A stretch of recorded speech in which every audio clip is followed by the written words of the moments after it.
내 이름은 사다켄고 24살의 공장 노동자이다. 오늘은 거래업체 vs 하청업체의 자존심과 밥줄을 건 싸움에 대한 얘기를 소개할까 한다. 이 이야기의 시작은 나의 고등학교 시절로 거슬러 올라간다. 그때 우리 집은 자타가 공인하는 못 사는 집이었다. 형편이 어려운 이유는 내가 중2일 때 아버지가 다른 여자와 가정을 벌이고 집을 나갔기 때문이다. 나를 포함해서 우리 네 형제를 키우기 위해 엄마는 혼자서 돈을 벌고 살림을 꾸려나가야 했다. 요즘 같은 시대에 아이가 넷이나 있는 집이면 대가족이라고 할 수 있을 것이다. 더구나 그땐 동생들이 아직 어렸고 일일이 챙겨줘야 하는 나이라 엄마가 밖에서 일을 할 수 있는 시간도 많지 않았다. 따라서 수입도 얼마 되지 않았을 거라고 생각된다. 모자 가정이라서 나라에서 한부모 가정 수당이 나왔고 아동 수당도 받고 있었지만 학비를 시작해서 매일 들어가는 생활비를 충당하기에는 그 돈을 받아도 턱없이 부족했다. 고등학교에 올라간 후로는 나도 아르바이트를 시작했고 시간이 허락하는 한 동생들도 열심히 보살폈다. 하지만 생활 형편이 나아질 기미는 보이지 않았고 그날그날 끼니를 굶지 않는 것에 감사할 뿐이었다. 그런 상황에서 고민이 많았고 신중히 고민한 결과 대학 진학을 포기하기로 결정했다.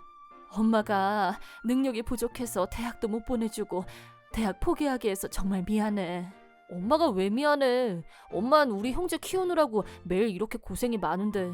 나도 이제 다 컸으니까 엄마 어깨에 짐을 덜어주고 싶어서 그렇게 결정한 거야. 나는 고등학교를 졸업하고 곧바로 집에서 가까운 곳에 있는 작은 공장에 취직했다. 그 공장은 금속 가공을 전문으로 하는 곳이었고 전자제품이나 의료기기 등 여러 기업으로부터 주문을 받아서 납품을 하는 하청업체였고 전형적인 소규모 특화 공장이라고도 할 수 있는 곳이었다. 종업원도 10명 정도로 작은 규모의 공장이었지만 사장님이신 후르무라 씨는 정말 좋은 분이었다. 또 작업 환경도 좋고 작업 조건도 의외로 굉장히 좋은 곳이었다. 퇴근하면 동생들을 돌볼 수 있는 여유도 있고 월급도 받고 행복하다는 생각도 하며 잘 지냈다. 그럴수록 공장에서 매일 열심히 최선을 다해 일했다. 월급도 나쁜 편은 아니었기 때문에 전에 비해 생활 형편은 한결 좋아졌고 역시 취직을 하길 잘했다고 이제 모든 게 좋아질 거라고 그렇게 생각했고 그렇게 믿었다. 어느덧 취직을 한 지도 2년이 지나 내 나이는 20살이 되어 있었다. 20살이 되면 치르게 되는 인생의 단 한 번뿐인 이벤트, 바로 성인식이 다가오고 있었다. 시에서 주최하는 성인식엔 학교 동창들과 오랜만에 얼굴을 보게 되는 자리이기도 하지만 나는 일찌감치 그 자리에 참석할 생각이 없었다. 집안 형편이 어려워서 남들 다 가는 수학여행도 못 갔고 학창시절도 친구들과도 좋은 추억 하나 없는 데다가 회사 일도 바쁘고 해서 성인식이라고는 해도 굳이 그 자리에 참석할 이유가 내겐 없었다. 하지만 성인식 안내엽서가 배달된 시점에 딱 맞춰서 중학교 동창인 모리구치 류우지란 애한테서 갑자기 라인이 왔다. 오랜만이다. 잘 지냈냐? 나 기억나냐? 너 근데 내 아이디 어떻게 알았어? 아, 여러 사람 거쳐서 복잡하게 알아냈지. 그건 그렇고 성인식 안내엽서 너도 받았지? 응, 받았어. 성인식 행사 끝나고 나서 중학교 동창회 하자고들 하는데 너 올 거냐? 아니, 난 성인식 안 갈 건데. 내가 그럴 줄 알았다. 너네 집 옛날부터 못 살잖아. 성인식 참가하려면 기모노 아님 양복을 입고 가야 되는데 네가 그거 마련할 돈이나 있겠냐? 나 그래서 안 가는 거 아닌데. 아, 알았다. 애들 말 들으니까 너 고등학교 졸업하고 바로 취직했다면서? 하긴 뭐 내세울 게 있어야 애들 앞에 나타나지. 괜히 쪽만 팔릴 것 같고 그럼 오기 싫을 수도 있지. 그럴 수 있어. 괜히 말 꺼내서 내가 미안하다. 속상하게 만들었네. 라인 알림에 뜬 이름을 본 순간 불길한 예감이 들었었다. 역시나 그 예감은 어긋나지 않았다. 중딩 동창 모리구치 류우지는 부잣집 사장님 아들이었고 금수저답게 어려서부터 뭐 하나 부족한 거 없이 화려하게 자라는 게 눈에 다 보였다. 학교에 몇몇 있는 금수저들에 대해서 일일이 신경 쓰고 싶지 않았지만 모리구치는 학교에서 가장 흙수저였던 나를 줄기차게 무시하고 모욕하고 심심풀이 땅콩으로 놀려먹는 재미로 살았다. 야, 너 교복 똥꼬바지야. 소매는 팔뚝 다 나오고 아무리 돈이 없어도 새로 하나 사 입어라 좀. 그리고 너 일찍 가서 집안일 해야 된다고 동아리 탈퇴했다면서? 가난한 사람들이 더 바쁘다는 옛말이 하나도 틀린 게 없다야. 하루도 빠지지 않고 계속되던 모욕을 견디는 것만으로도 버거웠던 중학생 시절. 내게 좋은 추억 따위는 허락되지 않았었다. 수학 여행비가 없어서 못 가게 됐을 때는 그동안의 모든 모욕 발언을 총망라해서 막말잔치가 절정에 달했었다.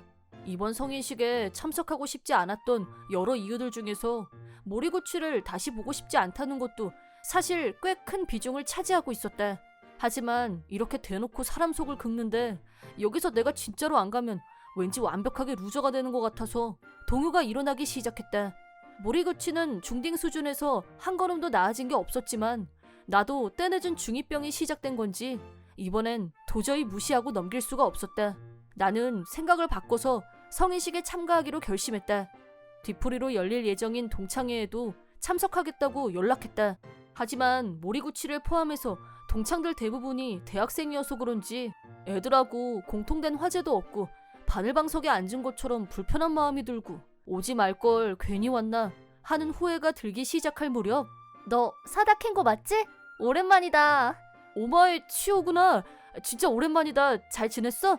먼저 말을 건네온 친구는 오마의 치오였다. 그녀는 중딩 시절 가장 인기가 많았던 우리 학교 최고 얼짱이었다. 성인이 된 치호는 그 시절 그 미모 그대로 어른이 되어 있었다. 역시나 동창회에 모인 남자애들의 눈길이 계속 치호를 따라다녔고 모두의 시선을 한 몸에 받을 만큼 그녀는 예뻤다. 예전에도 치호는 다른 애들과는 달리 나를 가난하다고 깔보거나 무시하거나 피하지 않았고 유일하게 똑같은 반 친구로 대해주던 좋은 아이였다. 그런 치호를 다시 만나게 돼서 정말 기뻤고 그래도 온 보람이 있다는 생각이 들었다. 물론 치호도 대학생이었다. 우리는 치호가 하고 있는 알바 얘기며 내가 지금 다니고 있는 공장 얘기 등등 서로 말하고 열심히 들어주고 자연스럽게 둘만의 대화에 푹 빠져서 다른 애들 따위는 신경도 안 쓰였다. 덕분에 아까 후회하던 마음도 사라지고 이 시간을 즐겁게 보내고 있었는데 지아! 야, 너 하필 제일 구린 애 옆에 있어. 그러지 말고 우리 테이블로 가서 같이 한잔하자. 사다 캔 거 너 집에 안 가냐? 오늘은 집안일 안 해? 너 내일 출근해야 되잖아. 얼마나 힘들겠어. 대학도 못 가고 육체 노동하는데. 모리구치가 우리의 대화를 깨고 중간에 끼어들었다. 하지만 그 녀석 말대로 이미 늦은 시간이었고 내일 일을 생각하면 집에 가야 할 시간이었다. 시간이 많이 늦긴 했다. 난 내일 아침에 일찍 나가야 돼서 이만 가봐야겠다. 오랜만에 만나서 너무 반가웠어. 그렇구나. 아쉽다. 우리 다음에 또 보자. 거지 같은 놈이 끼어들어서 씁쓸한 퇴장을 하게 됐지만 내일 일을 생각해서 먼저 일어나기로 했다. 하지만 그 다음날 어제는 너무 반가웠어. 아참, 나 누군지 알겠어? 그럼 알지. 근데 내 아이디 용케 찾았네? 내키지는 않았는데 모리구치랑 아이디 교환하고 나서 걔가 네 아이디 안다고 해서 물어봤어. 살다 보니 모리구치가 인생에 도움이 될 때가 다 있더라? 그렇게 된 거구나. 아무튼 연락줘서 고마워. 동창회 때 오랜만에 만나서 정말 반가웠어. 나도. 캔거 너 엄청 멋있어졌더라? 깜놀했어. 직장 다니면 다 그렇게 어른스러워지나 싶고 신기했어. 멋있기 무슨. 빈말이라도 기분은 좋다. 빈말로 한 말 아닌데? 알았어. 고마워. 근데 무슨 일로 연락했어? 그게 너 어제 먼저 갔잖아. 미안. 출근해야 돼서. 그냥 얘기 좀 더 하고 싶어서 연락했어. 혹시 시간 되면 따로 만나지 않을래? 어? 나랑 얘기를? 나야 좋지만 누구 더 부를까? 너만 괜찮다면 나는 그냥 우리 둘이서 만나고 싶은데 괜찮아? 이런 대화를 주고받았다. 치호가 연락해서 우리 단둘이 만나기로 했다. 이런 일이 있을 줄이야. 꿈인가 생신가. 치호는 대학에서 마음 맞는 친구가 별로 없다면서 나하고 만나서 얘기를 해보니 정말 마음이 편했고 자꾸 생각이 났었다고. 얼굴이 빨개지면서 수줍게 말했다.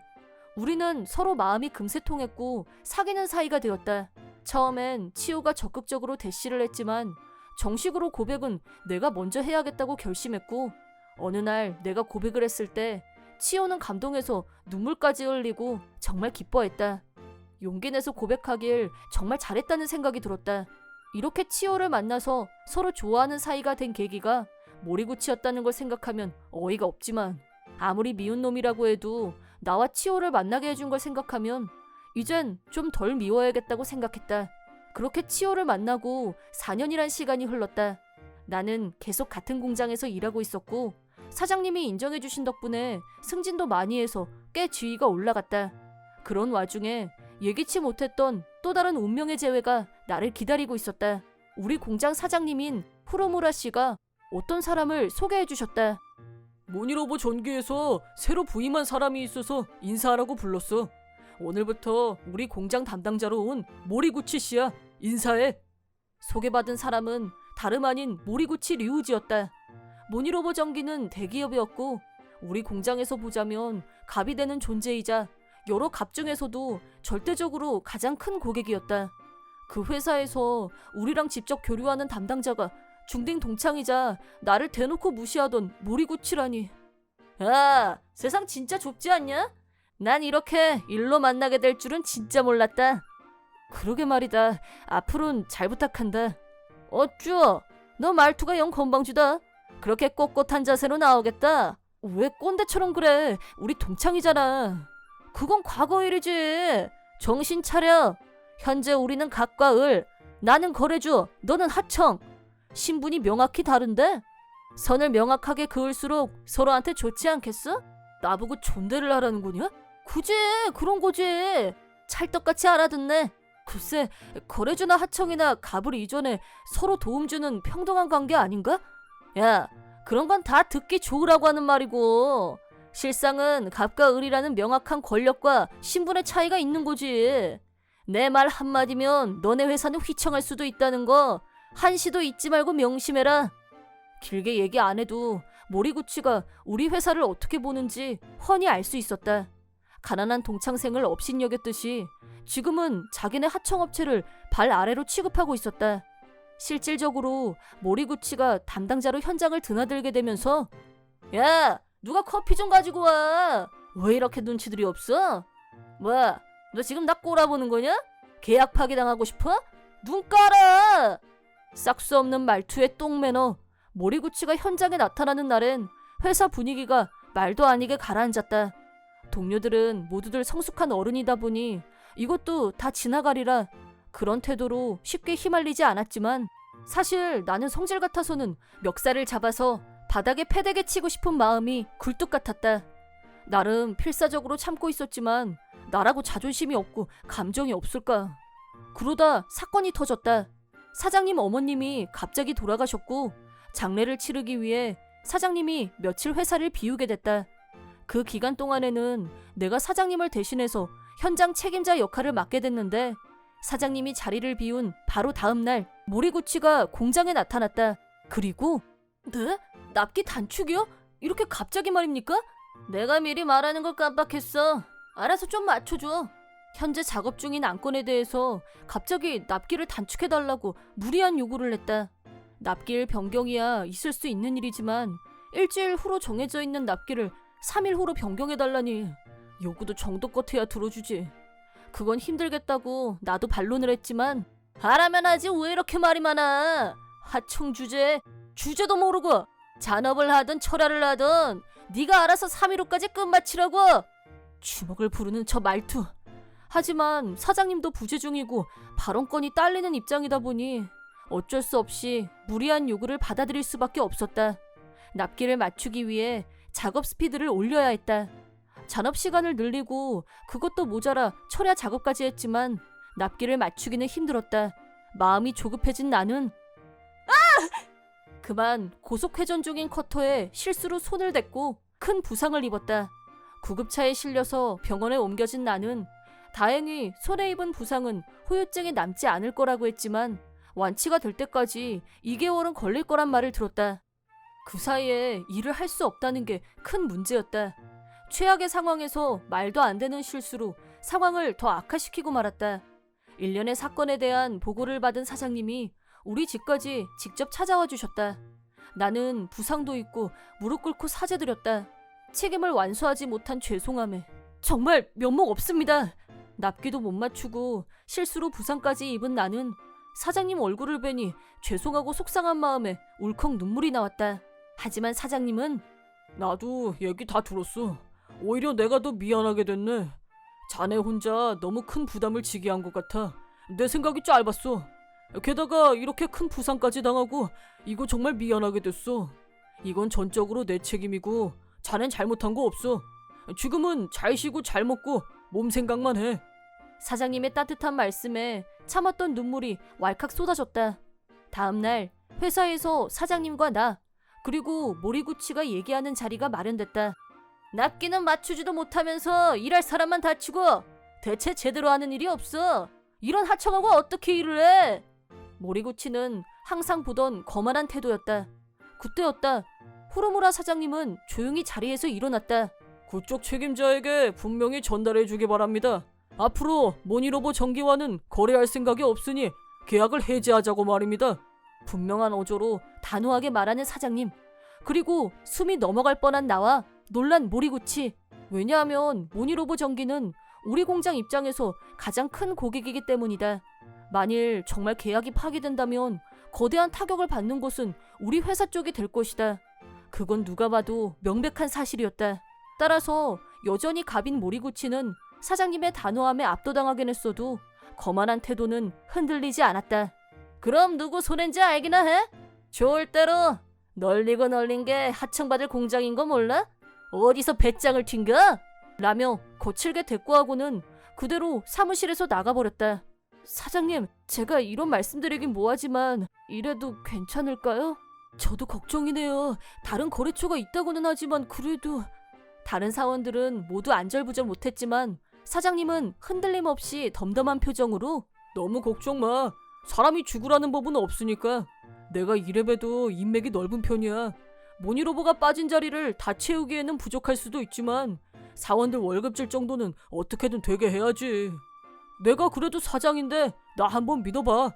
사장님은 자신 있어 하셨고 그건 허영이 아니란 걸 잘 안다.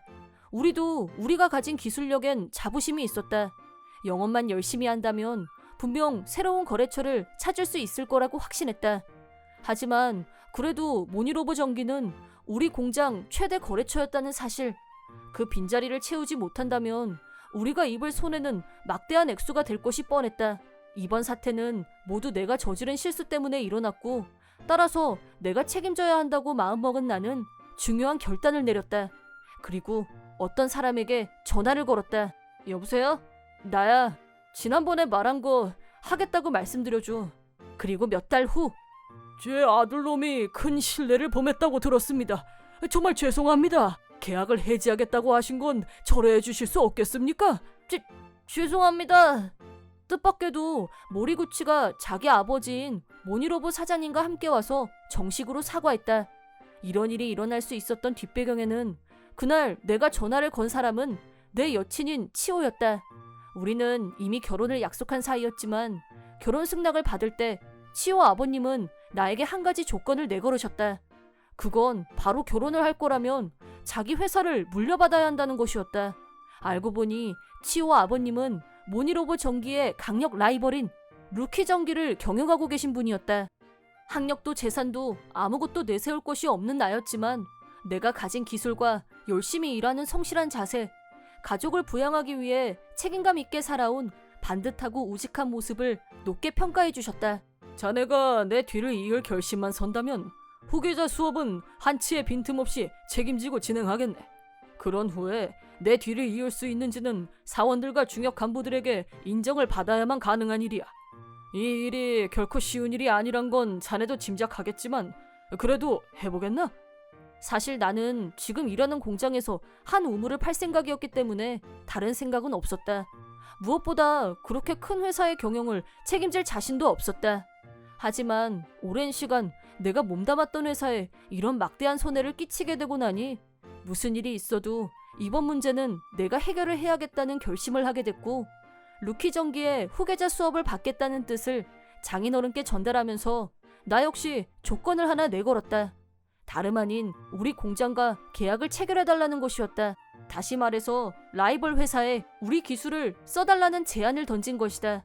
장인어른과 후루무라 사장님을 만나게 한 후 의견을 타진한 결과 장인어른도 우리 회사의 기술을 높이 평가하셨고 양쪽 모두 만족하는 분위기에서 계약이 성사되었다.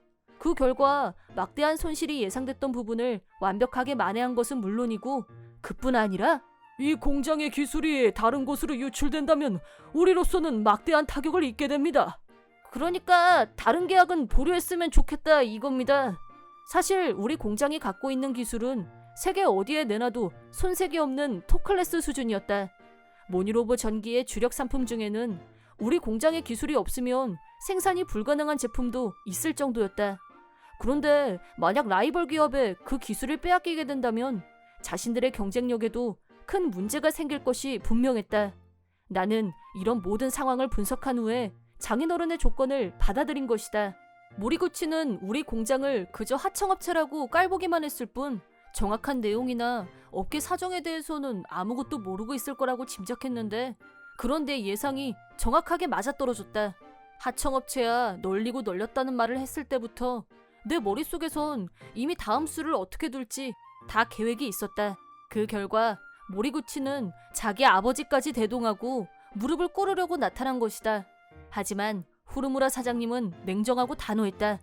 사장님 회사와는 거래도 참 오래 했고 나도 이런 상황은 정말 원하지 않았었는데 아무래도 아드님한테 가장 중요한 걸 안 가르치신 것 같습니다. 거래주 업체와 하청업체는 가불이 아니라 대등한 관계라는 사실.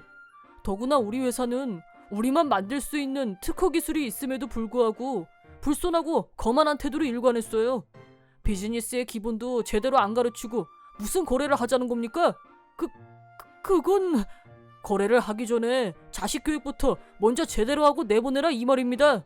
그렇게 모리구치 부자의 부탁은 완전 거부당했고 결과적으로 모리로버 전기는 인기 상품의 생산을 중지할 수밖에 없는 상황에 몰렸다.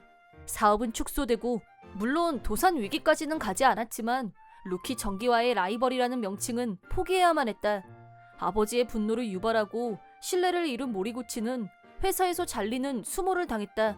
물론 모니로보사 돌대가리 아들 이란 닉네임을 얻고 업계에서 모자란 놈으로 일약 유명세를 타면서 어떤 회사에서도 받아주지 않는 불청객으로 전락. 결국 그러다 찾아간 곳이 우리 회사처럼 하청업체 회사였다고 한다. 그 회사 사람들과는 잘 아는 사이여서 모리구치가 어떻게 일하고 있는지 물어봤더니 내가 누군 줄 알아? 나는 모니로버에서 잘 나가던 사람이야. 니들하고 나를 동급으로 보지 마. 하는 말마다 진상도 그런 진상이 없다는 대답이 돌아왔다. 그렇게 온갖 잘난 척에 진상을 제대로 떨더니 결국 얼마 못 견디고 제 발로 나갔다고 했다. 모리구치가 들어갔던 공장은 불량 청소년이라던가 사회 부적응자였던 사람들을 갱생시키는 곳으로도 알려져 있는 회사로 사장님은 모리구치가 문제가 있다는 걸 알면서도 채용을 했던 거였는데 만약 그 회사에서도 못 버텼다면 세상 어디를 가도 일할 곳을 찾기란 불가능할 것이다. 지금은 어디서 뭘 하고 있는지 아버지인 모리구치 사장님도 행방을 모른다고 한다. 한편 나는 치오와 결혼을 했고 장인 어른과의 약속대로 공장을 그만두고 후계자 수업을 받으며 열심히 업무를 배우고 있다. 그동안 큰 신세를 졌던 후르무라 사장님께 보답도 할 수 있었고 내 조건으로는 들어가기 힘들었을 유명 대기업에서 일을 하게 됐다. 대학 진학을 포기하고 취직을 선택했던 나로서는 한 번도 생각해 본 적이 없는 일들이라 사실 나도 적응이 잘 안 되고 있다. 그리고 현재는 내가 전에 일했던 공장의 영업 담당자가 되어 거래주와 하청업체로 관계가 변했지만 여전히 예전 동료들과 좋은 사이로 지내고 있다. 나중에 정년 퇴임하면 다시 우리 공장으로 와. 내가 재고용 책임질 테니까. 그때까지 사장님이 현역으로 계신다면 저도 기꺼이 가겠습니다. 어쩌다 보니 여기까지 따라오게 됐네. 자, 이거. 이게 뭐예요? 차비. 돈이 없으면 기차에 탈 수 없어. 열차 올 시간 됐다. 어서 가봐. 고마워요. 내가 이 다음에 꼭 이 은혜 갚을게. 말만 들어도 좋네. 그럼 나 기대하고 있을게. 농담이야. 박사님, 오늘도 진짜 기분이 상쾌해지는 날씨네요. 그렇다니까. 이 부품이 요즘 가격이 많이 올랐어. 갑자기 이렇게 많이 오르면 곤란하지. 안녕하세요. 네가 박사님이 말하던 루키구나. 네, 제가 루키예요. 이분은 부품 조달 담당 겸 매니저 일을 담당하시는 키코치 씨야. 처음 뵙겠습니다. 박사님한테 매니저가 있는 줄 몰랐어요. 너 몰랐구나? 이분 굉장히 유능하신 데다가 내 사촌 동생의 생명의 은인이기도 해. 네? 그건 무슨 얘기예요?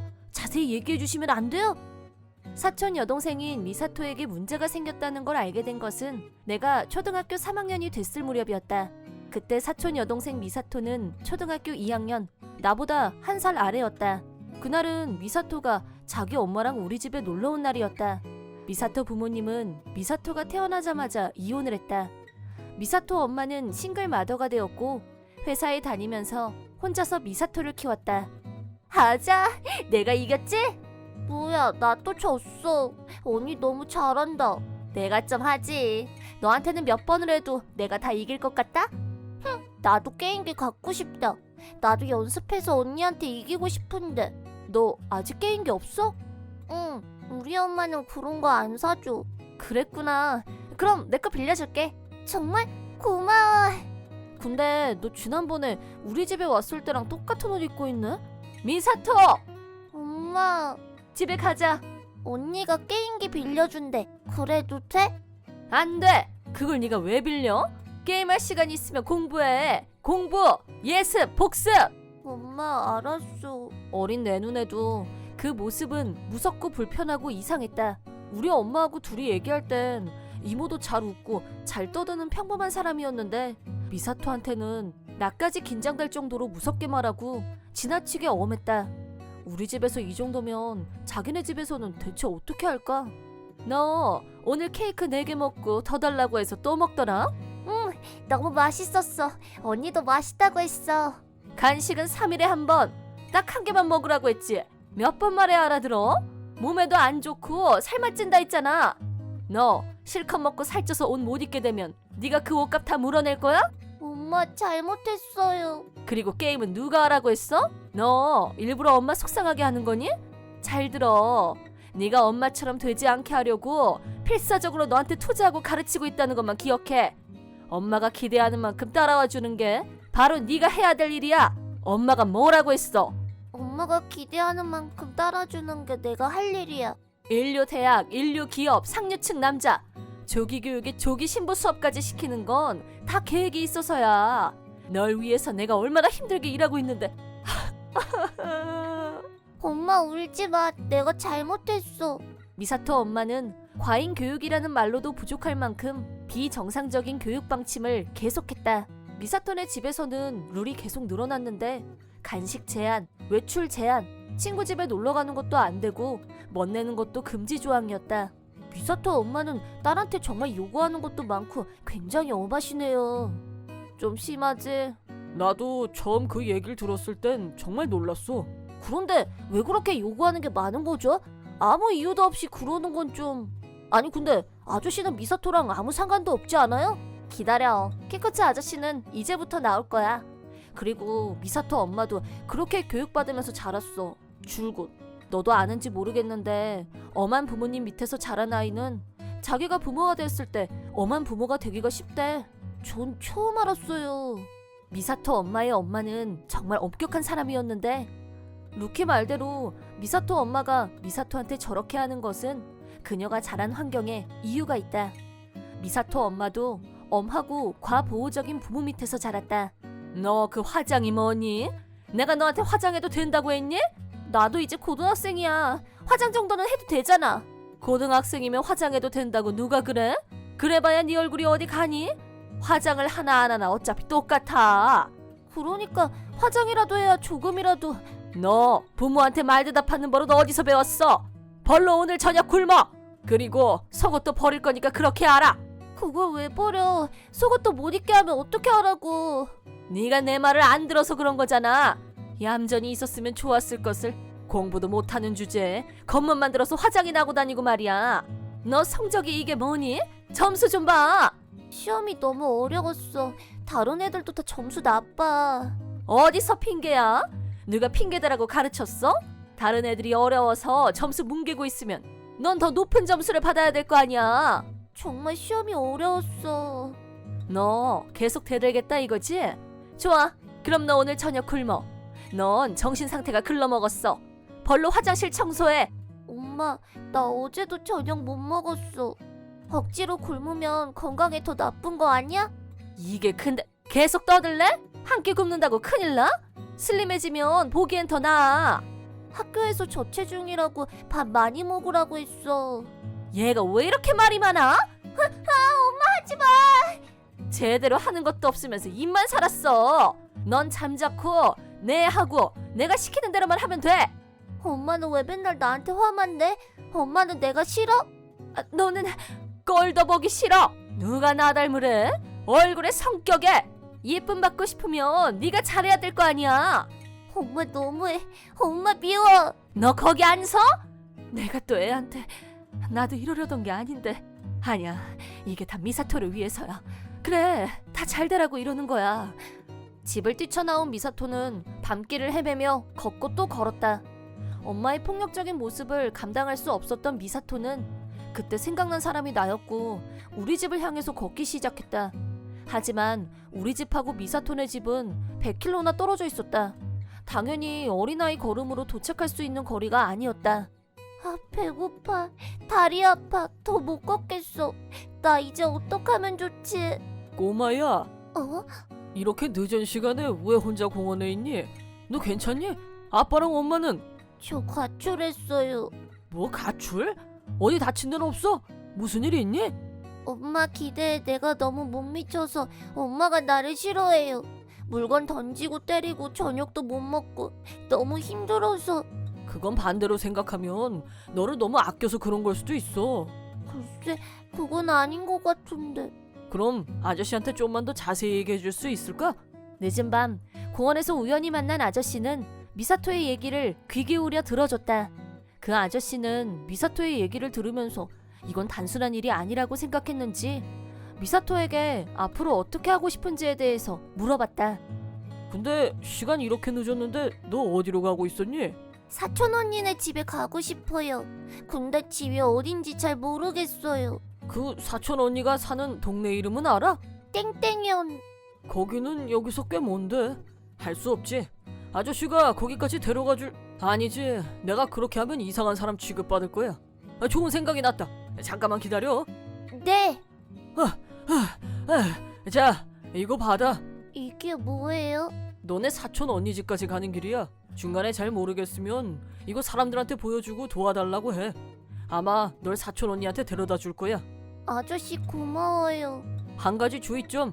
거기 왜 가냐고 누가 물어보면 엄마 심부름이라고 둘러대는 게 좋아. 안 그러면 경찰 아저씨가 와서 널 다시 집으로 돌려보낼 거야. 네, 알았어요. 그런데 이 시간엔 기차가 안 다닐 텐데. 기차 시간 될 때까지 여기서 한참 기다려야 될 것 같은데. 네. 아저씨도 너만한 딸이 있거든. 근데 아저씨가 회사에서 해고되는 바람에 딸하고 떨어져서 살게 됐어. 너 보니까 우리 딸이 생각난다. 아저씨도 힘들겠다. 내가 괜한 얘기를 했네. 이런 얘기 재미없지? 아니요, 아저씨 얘기 더 해줘요. 시간도 많잖아요. 내 얘기가 심심풀이 땅콩이냐? 너 진짜 보통 내게는 아니구나.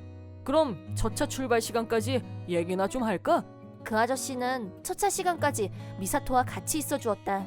밤이 지나 아침이 오고 어쩌다 보니 여기까지 따라오게 됐네. 자, 이거. 이게 뭐예요? 차비, 돈이 없으면 기차에 탈 수 없어. 열차 올 시간 됐다. 어서 가봐. 고마워요. 내가 이 다음에 꼭 이 은혜 갚을게. 말만 들어도 좋네.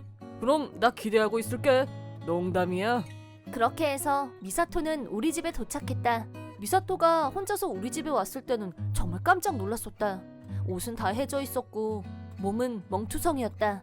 엄마와 나는 미사토로부터 무슨 일이 있었는지 전해 들었다. 우와, 아저씨 진짜 좋은 분이네요. 고마워. 하지만 미사토가 가출한 상태인 건 변함이 없는 거잖아요. 박사님은 어떻게 하기로 하셨어요? 그거야 뻔하지. 한 가지밖에 더 있어? 우리 엄마야. 모전 여전. 그 얘기는 우리 엄마는 위대한 복수를 하기로 결단을 내렸어. 캬, 진짜 내 스타일이야. 그리고 하나 더 덧붙여서 은혜 갚는 일도 잊지 않았지. 다녀왔습니다. 너 어디 갔다 왔어? 너 얼마나 혼나야 정신을 차릴래? 가출이라니. 나도 한 번도 못 해본 일이야. 어디서 배운 버르장머리야? 쥐망을 만한 게 벌써 가출이나 하고 정신이 있어 없어? 잘못했어요. 엄마가 너무 무서워서 도망친 거야. 또 핑계. 맨날 남 탓만 할 거야? 어디서 뭐 하다가 지금 들어왔어? 옷은 어디서 갈아입었어? 가출한 애 꼴이 왜 이렇게 멀쩡해? 밖에 뛰쳐나가서 때 빼고 강내고 들어올 거면 아예 개목걸이에서 개집에 가둬놓고 키워줄까? 엄마, 난 사람이야. 부모 말도 안 듣는 딸이면 개만도 못한 거지. 앞으로 저녁밥은 먹을 생각도 마. 잘못한 게 눈에 띄는 날에 무섭게 때릴 거니까 각오해. 딸한테 말을 참 살벌하게 하네. 헉! 방금 네가 한 말 한마디도 안 빼고 다 들었어. 미사토가 한 말이 100% 사실이었네. 설마 했는데 말한 대로라니 무슨 소리야? 미사토가 가출하고 한밤중에 애 혼자 떠돌다가 길에서 어떤 아저씨한테 차비를 받아서 어렵게 우리 집에 왔어. 뭐? 언니네 집에? 애가 그 먼 데까지 혼자서? 너 네가 네 딸한테 무슨 짓을 한 건지 알고 있니? 네가 한 짓은 길에서 처음 보는 아저씨도 선뜻 돈을 내줄 만큼 엄청난 일이란 뜻이야. 너 언제부터 이렇게 됐니? 내 자식 내 방식대로 키우겠다는데 언니가 웬 참견이야? 남의 자식 일에 끼어들어서 오지랖 떨지 마. 너 그 말투 참 어쩜 엄마랑 그렇게 똑같냐? 언니가 하고 싶은 말이 뭐야? 지금 네가 하고 있는 짓이 엄마랑 했던 거랑 똑같단 생각 안 드니? 아직도 모르겠어? 언니는 언니라서 엄마가 나처럼 엄하게 한 적 없잖아. 예쁨만 받고 자란 주제에 뭘 알아? 뭘 안다고 참견이야? 그래, 엄마가 나한테는 너처럼 엄하게 하진 않았었어. 그렇지만 네가 그렇게 당했으면서 왜 네 딸한테 똑같이 하냐 이거야 내 말은. 네가 원하는 걸 딸한테 강요해서 뭘 얻으려는 건데 그건 그냥 네 자기 만족이야. 시끄러워. 그만해. 내 말 잘 들어. 너 계속 이렇게 하면 미사토도 이 다음에 너랑 똑같이 될 거야. 그만해. 네가 널 바꿀 생각이 없다면 난 널 아동학대로 경찰에 신고할 거야. 뭐? 내가 전부 다 한 이상 이대로 그냥 둘 수는 없어. 방관할 수 없는 문제야. 그래서? 경찰에 나 신고하면 미사토는 내가 데려갈 거야. 지금 장난해? 네가 미사토한테 한 짓은 명백한 폭력이야. 조금이라도 네 잘못을 인정하고 고치고 싶은 마음이 있다면 정신 전문의를 찾아가서 상담 치료를 받는 게 좋아. 듣기 싫어. 그렇게 미사토를 데려가고 싶으면 데려가. 난 필요 없어. 나랑 똑 닮은 저런 딸은 놔둬. 엄마. 싫어. 나도 저런 딸 싫어. 두 번 다시 저 얼굴 보고 싶지 않아. 너도 이제 그만 고통 속에서 나와. 너도 힘들잖아. 네가 원하는 건 이런 게 아니잖아. 이제 그만 널 미워해. 제발 그만 미워해. 어쩌면 앞으로가 지금까지보다 더 힘들지도 몰라. 하지만 네가 노력하면 분명히 달라질 수 있을 거야. 그 후 우리 엄마는 미사토를 데려와서 한동안 돌봐주었다. 나와 미사토는 친자매처럼 한 집에서 자라게 됐다. 그리고 우리는 은혜를 갚기 위해 그때 그 아저씨를 열심히 찾아다녔다. 하지만 아저씨를 찾는 일은 막막하기만 했다. 15년 후, 키코치 씨 맞으세요? 네, 그런데 누구시죠? 혹시 15년 전 일 기억하세요? 15년 전이라. 저 누군지 기억하세요? 15년 전에 아저씨가 도와줬던 초등학생 여자아이 기억나세요? 차비를 내줬던 그 여자아이가 바로 얘예요. 아, 그때 그 꼬마. 아유, 언제 이렇게 컸니? 아저씨도요. 머리가 좀 벗겨지셨네요. 이 녀석 분위기 다 깨네. 지금 감동이 막 밀려오던 중이었는데. 어머, 죄송해요. 아저씨는 그동안 잘 지내셨어요? 일은 내가 머리숱만 부족한 게 아니라 생활도 여의치가 않네. 많이 힘드셨겠어요. 오늘 저희가 온 건요, 은혜를 갚기 위해서예요. 우선 아저씨 찾는 거 정말 힘들었다는 거 아셔야 돼요. 하긴 집도 없이 홈리스로 사는 사람 찾기가 쉽질 않겠지. 근데 그쪽은 누군가? 아, 제가 아직 제 소개를 안 했네요. 저는 미사토 사촌 언니예요. 아, 그럼 그때 그 꼬마가 찾아가려던 사람이었구나. 네, 맞아요. 키코치 아저씨, 이제 저희가 은혜를 갚을 시간이에요. 아니야, 이렇게 만난 게 어디야? 제 얘기 좀 들어보세요. 실은 제가 연구소에서 연구하는 박사거든요. 근데 제 스케줄 관리해줄 매니저가 필요해요. 그럼 그 얘긴... 알아보니까 예전에 회계사 일을 하셨던데 맞죠? 그런 분이라면 저한테 큰 도움이 될 것 같은데 제 매니저 일을 맡아주실 수 있겠어요? 너무 갑작스러워서 내가 어떻게... 절대 거절하시면 안 돼요. 월급도 제대로 드릴 거고 사실 집도 다 마련해놨어요. 아니... 그럼 같이 가보실까요? 어서요, 같이 가요. 아니 이건 좀...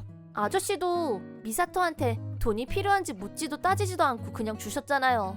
저희한테도 묻지도 따지지도 않고 그냥 받으셔야 된다. 이겁니다. 이게 지금 말이 되는 거야? 말이 안 될 것도 없죠. 다 좋은 게 좋은 건데. 잘 어울리시는데요? 그래? 내가 여기서 일을 한다고? 네, 강아지도 있고 커피도 마음대로 마셔도 되고 로봇도 많이 있고. 강아지? 혼자서 이렇게 큰 집이 왜 필요해? 저희 마음이에요. 이 정도는 하게 해주세요. 하지만... 그때 아저씨를 만나지 못했다면 저는 이렇게 건강한 모습으로 어른이 되지 못했을지도 몰라요. 그러고 나서 이모네 집에서 언니하고 살게 됐고 덕분에 지금까지 행복하게 잘 자랐어요. 하지만 그건 모두 아저씨가 그때 저를 도와주셨기 때문에 가능했던 거예요. 그랬을 순 있지만 그래도... 이번엔 제가 아저씨가 아저씨 딸을 만날 수 있게 도와드리고 싶어요. 따님이 키쿠치 씨를 많이 보고 싶어해요. 따님은 지금 결혼해서 아들이 하나 있고요. 남편분하고 셋이서 행복하게 살고 있어요. 결혼해서 아이까지? 네, 지금이라도 늦지 않았어요. 열심히 일하고 건강하게 잘 사는 모습 보여주고 싶지 않으세요? 정말 고마워.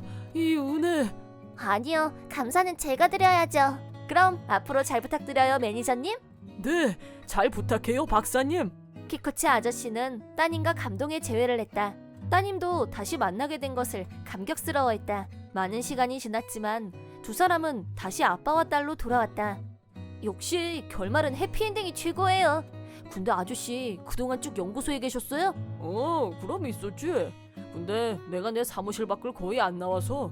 네, 그동안 전 전혀 몰랐어요. 그것도 있고 내가 일부러 루키 너를 안 만나게 한 것도 있고. 아니 뭘 그렇게까지 해요? 이 얘기를 더 재밌게 해주려는 나의 장기적 계획이었다고나 할까? 뭐요? 갖다 붙일 걸 갖다 붙여요. 그럼 오늘 얘긴 여기까지. 다음 동영상에서 다시 만나요. 안녕. 엄마, 그동안 미안했다. 난 정신과에서 심리치료를 꾸준히 받았어. 여전히 부족한 게 많지만 나도 열심히 노력할게. 응, 엄마. 고맙다, 미사토. 내 이름은 유즈. 28살이고 증권회사에서 기업계 FP로서 열심히 일하고 있다. 처음 입사했을 때는 3급이었지만 실무 경험을 쌓고 25살 때 2급을 취득했다. 그리고 한 달 전 드디어 대망의 1급에 합격했다. 앞으로 더 열심히 일해서 커리어를 잘 쌓아가고 싶다. 그렇게 의욕이 충만하던 시기에 친구들과 술자리를 갖게 됐다. 마리코가 웬일로 술 먹잔 소리를 다 하고 무슨 일 있어? 아무튼 우리 셋이서 이렇게 모이는 거 대체 얼마만이니? 대학교 졸업하고 나서 1년에 한 번 보면 많이 보는 거였지 아마? 서로 회사 일에 쫓기다 보니까 그렇지 뭐. 학교 다닐 때가 좋았지. 누가 아니래. 그땐 매일 놀고 또 놀고. 그때 우리 다 같이 홋카이도 여행 갔었잖아. 너무 좋았는데. 맞아. 마리코가 무슨 일이 있어도 아카이카와 동물원에 가야 된다고 막무가내였잖아. 하코다테에서 거기까지 얼마나 멀었냐고. 그만해. 그게 언제적 일이니? 까마득한 옛날 일을. 마리코가 다 큰 아기라 우리가 맨날 응석 들어줬는데 회사는 어떻게 다니나 신기하다. 그거 다 옛날 얘기라니까. 나 남친하고 완전 잘 지내. 그 남친하고 오래가네? 당연하지 그럼. 2년 후면 우리도 30인데 난 너네 둘처럼 일만 하고 못 살아. 아유, 하여간 말을 해도 하나도 안 변했어. 얘 오늘 시작부터 막 달리고 있잖아. 심상치가 않아. 남친도 머지않아 본성을 알게 될 텐데 큰일이네? 그럼 대박이지. 오늘 만난 치사토와 마리코는 같은 대학, 같은 과에서 공부한 친구들이다. 특히 치사토는 고등학교 때부터 친했기 때문에 최고 절친이라고 할 수 있고 신청했던 수업이 거의 비슷했기 때문에 어느 순간부터 우리 셋이 항상 붙어 다니게 되었다. 둘 다 잘 지내는 것 같아서 다행이다 하고 속으로 생각하고 있을 때 마리코가 얘기를 시작했다. 오늘 두 사람한테 보자고 한 건 다름이 아니라 매우 특별한 중대 발표가 있어서야. 응? 뭔데 그렇게 거창해? 얘들아, 나 결혼하기로 했어. 어머, 정말? 축하해 마리코. 남친 집안이 좀 빵빵하지 않았나? 좀 살지. 시아버지가 부동산 회사 경영하시는데 제법 규모도 있고 유명해. 그럼 마리코는 장차 사장 부인이네? 좀 있어 보이지? 대학 졸업하고 첫 입사한 회사에서 만난 상사가 사장 아들. 그리고 로맨스가 시작. 자연스럽긴 한데 이건 뭐 드라마지 뭐. 나도 나름 노력한 게 많아. 연상의 남자들이 좋아할 만한 화장에 옷 스타일까지. 그래, 애썼다. 아무튼 결혼하게 된 거 축하해. 너네 둘은 아직 독신에 남친도 없고 정말 걱정이다. 난 계속 시험 준비하느라고 소개팅도 한번 못하고 살았어. 나도 출장이 많아서 정신없이 왔다 갔다만 한 것 같아. 그러니까 니들은 어쩜 그렇게 남자 보기 안 따르는지. 마리코, 네가 최고의 따봉인 거 알았으니까 그만하시죠. 뭐야, 화났어? 너 설마 썸도 안 타본 거? 우리는 자기 인생을 위해서 열심히 싸우면서 치열하게 살고 있어. 남편 잘 만났다고 네가 성공했다고 생각하는 건 네 생각일 뿐이야. 은근 기분 나쁘네. 헐, 둘 다 취했어. 이러다 진짜 싸움 나겠네. 둘 다 진정하고 자, 일단 물부터 마시자. 아참, 유주 너 국가 자격증 딴 지 얼마 안 됐다고 그랬지? 응, 뭐라고 했더라? 파이널 판타지라고 그랬나? 완전 다르거든. 파이낸셜 플래닝 기능사. 고객의 재무 관리, 금융에 대해서 어드바이스 하는 직업이야. 돈하고 관련된 일이야? 응, 수입, 지출, 가족 구성, 부채, 자산 규모 이런 고객 정보를 듣고 그걸 토대로 효율적인 자산 운용에 대해서 조언하는 거지. 그런 일도 국가 자격증이 필요해? 나도 공부하면 딸 수 있을 것 같은데. 이게 진짜 놀고 있네.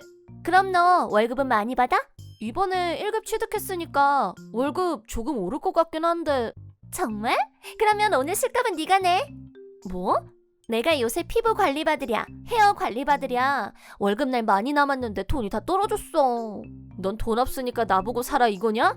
증권회사 다니는 잘 나가는 친구가 이 정도는 아무것도 아니잖아. 너 처음부터 그럴 생각으로 우리 모이게 한 거냐? 그래서 주문도 제일 비싼 걸로 시키고. 별로 안 비싸. 기껏해야 2당 6,000원 정도야. 그 돈 벌기는 쉬운 줄 아냐? 어머, 우리 남친 올 시간이다. 나 데리러 온다고 했거든? 나 먼저 갈게. 오늘 잘 마셨다. 야! 너 그냥 누가 가래! 아, 머리 아파. 나 토할 것 같아. 너 물 좀 마셔. 고마워. 근데 마리코 말이야. 쟤 어째 성격이 옛날보다 더 이상해진 것 같지 않냐? 좀 그렇네. 앞으로 거리를 좀 둬야 될 것 같아. 결혼 청첩장은 보내올 거고 거기만 갔다 오고 그 뒤로는 연락 안 하고 안 받는 쪽으로 해야겠어. 동감. 마리코는 결혼한다는 말만 던져놓고 계산도 안 하고 먼저 가버렸다. 남편이 장차 회사를 물려받을 돈 많은 사람이란 건 좀 놀랍긴 했다. 마리코 성격은 우리도 감당하기 힘든데 부잣집 도련님이 어떻게 그 비위를 맞췄을까? 신기하다면 신기하고. 마리코가 드라마 여주 뺨치게 연기를 잘했거나 남친 눈치가 거의 꽝이거나 뭐 둘 중에 하나가 아닐까 싶다. 썩 기분이 좋지는 않았지만 마리코가 먹고 마신 것까지 같이 계산하고 나하고 치사토도 가게를 나왔다. 유주 너 뭐야? 너 일부러 나 무시하니? 무시하지 말고 빨리 답장 좀 해. 마리코, 연속해서 라인 보내는 건 좀 아니지 않니? 나 지금 신칸센 타고 어디 가는 중이거든? 그럼 핸드폰 할 시간이 있겠네. 나 지금 귀중한 쉬는 시간이야. 근데 신칸센 타고 어디 가? 가고시마. 고객하고 미팅이 있어서. 겨우 한 사람 만나자고 그 먼 데까지 간다고? 필요하면. 교통비는 회사에서 나오니까. 장거리 이동하면 피곤하지만 대신에 며칠 더 쉴 수 있어. 대박이네. 생각보다 괜찮은 회사네. 상사가 간 김에 여행도 하고 즐거운 마음으로 다녀오라고 했는데 여가 즐기려면 우선 일을 제대로 잘해놓는 게 먼저겠지. 제법이다. 국가 자격증을 괜히 커피 터지게 따는 게 아니네. 그래서 너 용건이 뭐야? 라인 왜 보냈어? 아, 맞다. 진짜 중요한 얘기하려고 했었는데 유주 너네 엄마 패션 디자이너 맞지? 응, 지금은 단골 고객만 상대해. 그 얘긴 갑자기 왜 물어? 내 웨딩드레스 혹시 부탁할 수 있을까 해서. 우리 엄마한테? 남편하고 시댁에 좋은 인상을 주고 싶어서. 글쎄, 엄마 요즘 패션쇼 준비 때문에 바쁜 것 같던데. 그러지 말고 네가 친구가 결혼한다고 잘 좀 얘기해주면 안 될까? 근데 나 아직 너한테 청첩장도 못 받은 것 같은데? 결혼식은 언제 할 거야? 다음 달. 뭐? 다음 달? 왜? 무슨 문제 있어? 완전 문제 있지. 너 왜 그러냐? 우리 며칠 전에 만났을 때 왜 날짜 말 안 했어? 내가 잘못했다. 말하는 걸 깜빡했어. 깜빡했다고 넘어갈 일이니? 초대장은 준비한 거 맞아? 아니, 안 했어. 부르고 싶은 친구한테 그냥 전화랑 라인으로 연락했어.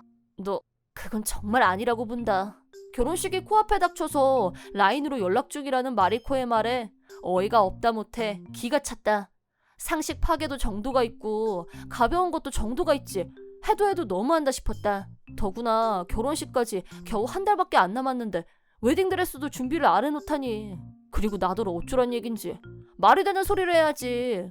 대체 신랑 될 사람은 뭐 하는 사람이야?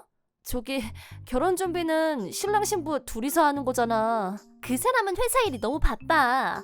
마리코한테 다 맡길게. 그랬단 말이야.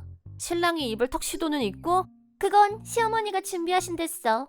그래 난 뭐가 뭔지 모르겠다. 웨딩드레스 엄마한테 말해줄 거지? 꿈 깨라. 말이 되냐? 결혼식이 코앞인데 그거 만들 시간이 되겠어? 불가능해.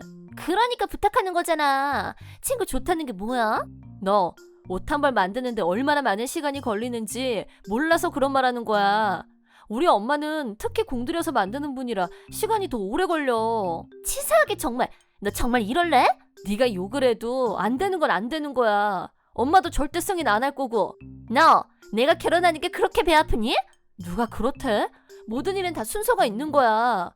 넌 옛날부터 생각도 안 하고 무조건 밀어붙이려는 경향이 있어. 그래서 내가 다 잘못했다는 거야? 그런 거 아니고 결혼식 무사히 치르려면 신랑하고 잘 상의하는 게 좋겠다. 왜? 결혼식은 두 사람이 하는 건데 둘이서 같이 준비 안 하면 무슨 의미냐 그게? 그건 부동산 회사 후계자 결혼식이면 하객들한테 신경 쓸 게 많을 텐데 주먹구구식으로 밀어붙였다가 큰 실수할 수도 있어. 잘난 척 좀 그만해. 썸도 못 타본 주제에 지적질은 1등이야. 내가 왜 주먹구구야? 얼마나 열심히 했는데. 그래 그럼 네가 계속 알아서 잘하면 되겠네. 웨딩드레스는 예식장에 빌리든가 해. 진짜 안 만들어줄 거야? 절대 불가. 대 6달 전이면 몰라도 지금은 안 돼. 포기해. 니네 엄마 유명하잖아. 나 유명한 사람 드레스 아니면 싫단 말이야. 미안한데 가고시마 곧 도착이거든. 이만 끊는다. 야, 끊지 마. 유주. 신칸센을 타고 몇 시간 출장 와서 짧은 여행을 즐기려면 우선 마리코를 머릿속에서 지우고 눈앞에 있는 고객에 집중해야 한다. 결혼은 누구나 처음 하는 거라지만 저렇게 무계획이 계획일 수도 있다니. 심지어 라인으로 초대하고 있다고 해놓고 나더러 오라는 말은 아직 하지도 않았다. 굳이 시간, 장소를 묻고 싶지도 않았고 연락 안 오면 그냥 말자는 생각까지 하게 됐다. 가고시마 출장을 다녀온 지 일주일 후 휴가를 마치고 첫 출근을 했다. 평상시처럼 일을 하고 퇴근을 하는데 회사 앞으로 어떤 사람이 불쑥 찾아왔다. 혹시 그쪽이 유주 씨인가요? 누구시죠? 갑자기 찾아와서 놀라게 해드려서 죄송합니다. 저는 아키야마 소우지라고 합니다. 네, 근데 저는 처음 뵙는 분 같은데요? 마리코와 결혼할 사람입니다. 이 남자가 신랑이라고? 마리코한테 유주 씨가 증권회사에 근무한다는 얘기를 들었어요. 그래서 증권회사면 틀림없이 모니로보 증권에 다닐 거라고 생각했어요. 네. 근데 왜 여기서 날 무작정 기다려? 뭐야? 단도직입적으로 묻겠습니다. 유주 씨, 대체 마리코한테 뭐라고 하신 겁니까? 에? 며칠 전에 퇴근하고 같이 저녁을 먹는데 마리코가 의기소침해서 그러더라고요. 베프가 웨딩드레스를 안 만들어준다고. 저기 요점이 뭐죠? 그쪽 어머니가 패션 디자이너라면서요. 네, 경력 20년의 베테랑 디자이너시죠. 누구나 들어본 적이 있는 파리 컬렉션에 출품하신 적도 있고. 네, 출품하신 적 있어요. 정보는 정확하신 것 같네요. 마리코는 그런 분한테 자기 드레스 부탁할 거라면서 들떠 있었어요. 에? 절친 부탁을 그렇게 거절해도 되는 겁니까? 본인이 만드는 것도 아니고 엄마한테 말만 전하면 될 걸 가지고. 저 남자 지금 뭐래니? 여자한테 있어서 결혼식은 일생에서 가장 중요한 순간입니다. 네, 그렇겠죠. 더구나 두 사람은 대학 때부터 친한 사이였고 친구를 위해서 그 정도 부탁은 들어줄 수도 있는 거 아닙니까? 야키야마 씨, 이제 제가 얘기 좀 해도 될까요? 마리코 말만 듣고 저한테 따지러 오신 것 같은데 제가 제 아내를 위해서 나서는 게 뭐가 잘못됐습니까? 결혼 준비는 전부 마리코한테 떠넘겼다는 사람 입에서 저런 말이 나와? 도대체 뭐 때문에 그런 부탁도 안 들어주는지 그 이유나 좀 압시다. 납기? 아니면 돈? 대체 뭐가 문제야? 뭘 좀 제대로 알고 말씀을 좀 하시죠. 핵심은 마리코가 결혼을 겨우 한 달 남기고 웨딩드레스 얘기를 꺼냈던 거예요. 상식적으로 한 달 전에 드레스를 만든다는 게 말이 된다고 보세요? 뭐라고요? 마리코는 이미 반년 전에 부탁을 했다고 했어요. 이게 어디서 개빵을 누굴 호구로 하나? 불쑥 찾아와서 싸움을 거는 이 남자는 마리코의 남편이 될 야키야마 소우지라는 사람이었다. 마리코가 적당히 둘러대서 이 남자를 속인 게 뻔히 보였다. 하지만 드레스에 관해서는 100% 거짓말을 했고 이 남자는 마리코의 말을 철저히 믿고 있었기 때문에 일주일 전에 마리코와 주고받은 라인을 증거로 보여줬다. 이제 진상이 뭔지 파악이 되셨나요?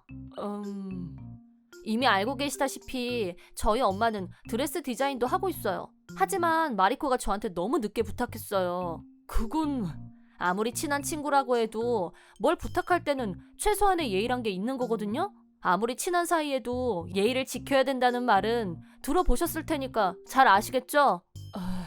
그럼 저는 이만 가보겠습니다. 잠깐만요. 그래도 어떻게 안 되겠습니까?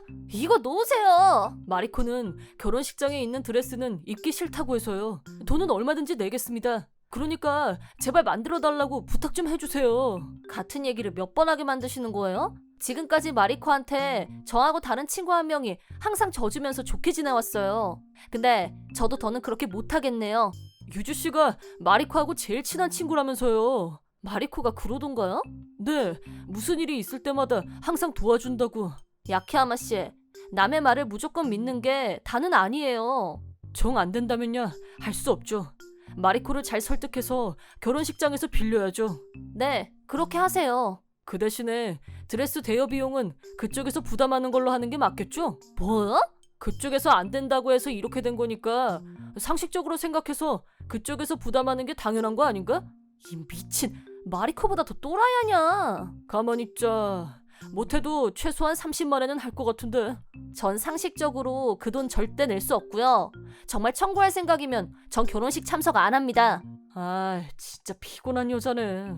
그쪽 마음대로 생각하시고요. 그렇다면 할 수 없죠. 그쪽은 결혼식에 안 부를 겁니다. 앞으로 절대 마리코하고 만나거나 통화하는 것도 금지야. 그러죠 뭐. 신랑분이 그렇게 말하는데 제가 굳이 참석할 이유도 없네요. 황금 같은 시간 쪽에서 여기까지 와줬으면 영광인 줄 알아야지. 저도 황금 같은 퇴근 시간에 급 피곤해서 이만 가보겠습니다. 와, 멘붕 제대로야. 뭐 저런 인간이 다 있어? 막판에 필사적으로 빠져나왔으니까 망정이지 하마터면 말릴 뻔했어. 저런 인간이 차기 사장이라고? 저런 상식으로 대체 사업을 해? 완전 오이상실. 좋은 이별 방식은 아니었으나 이걸로 손절이라고 생각하니 조금은 후련했다. 그렇게 생각을 정리하고 집에 가자마자 치사토에게 오늘 있었던 대사 사실을 낱낱이 고하자 나도 절대 안 간다 라는 답장이 왔다. 나한테 절친은 치사토밖에 없다는 생각이 들었다. 3주 후 마리코의 결혼식 날 나란히 불참하는 대신 치사토를 몇 년 만에 우리 집으로 불러서 둘이서 특별한 타이틀 없이 그저 파티 기분을 즐겼다. 그때 마리코로부터 분노의 전화가 걸려왔다. 여보세요? 야, 이것들아! 누구야? 나야, 마리코! 마리코? 미안하다. 내가 연락 차단하는 걸 깜빡했었네. 내가 라인을 얼마나 많이 보냈는데 너 읽지도 않더라? 너 내 연락처 차단했지? 응, 나 이제 너랑 손절하려고 완벽하게 차단할 생각이었는데 요즘 너무 바빠서 전화번호를 미처 차단을 못했네. 나한테 너무하는 거 아니니? 지금 내가 얼마나 난처한 줄 알아? 나 안물안궁인데? 결혼 피로연이 한창 무르익고 있는데 왔단 말이야. 누가 왔는데? 소우지 씨랑 바람 피운 여자가. 나하고 결혼한다고 했었잖아. 막 이러면서 결혼식에서 이게 무슨 날벼락이냐고. 미안한데 내가 들을 이유가 없는 것 같은데? 내가 니네 엄마가 만든 드레스 입고 싶다고 했었잖아. 그 드레스를 그 불륜 여자한테도 입힐 생각이었었나 봐. 뭐? 오더 메이드가 폼이 난다면서 금액은 너 아니면 나한테 청구할 생각이었대. 뭐래니? 아주 개판이구나. 너하고 소우지 씨가 싸웠단 얘기는 그 사람한테 들었어. 나이도 있고 회사 후계자라는 사람 치고는 진짜 똥매나더라.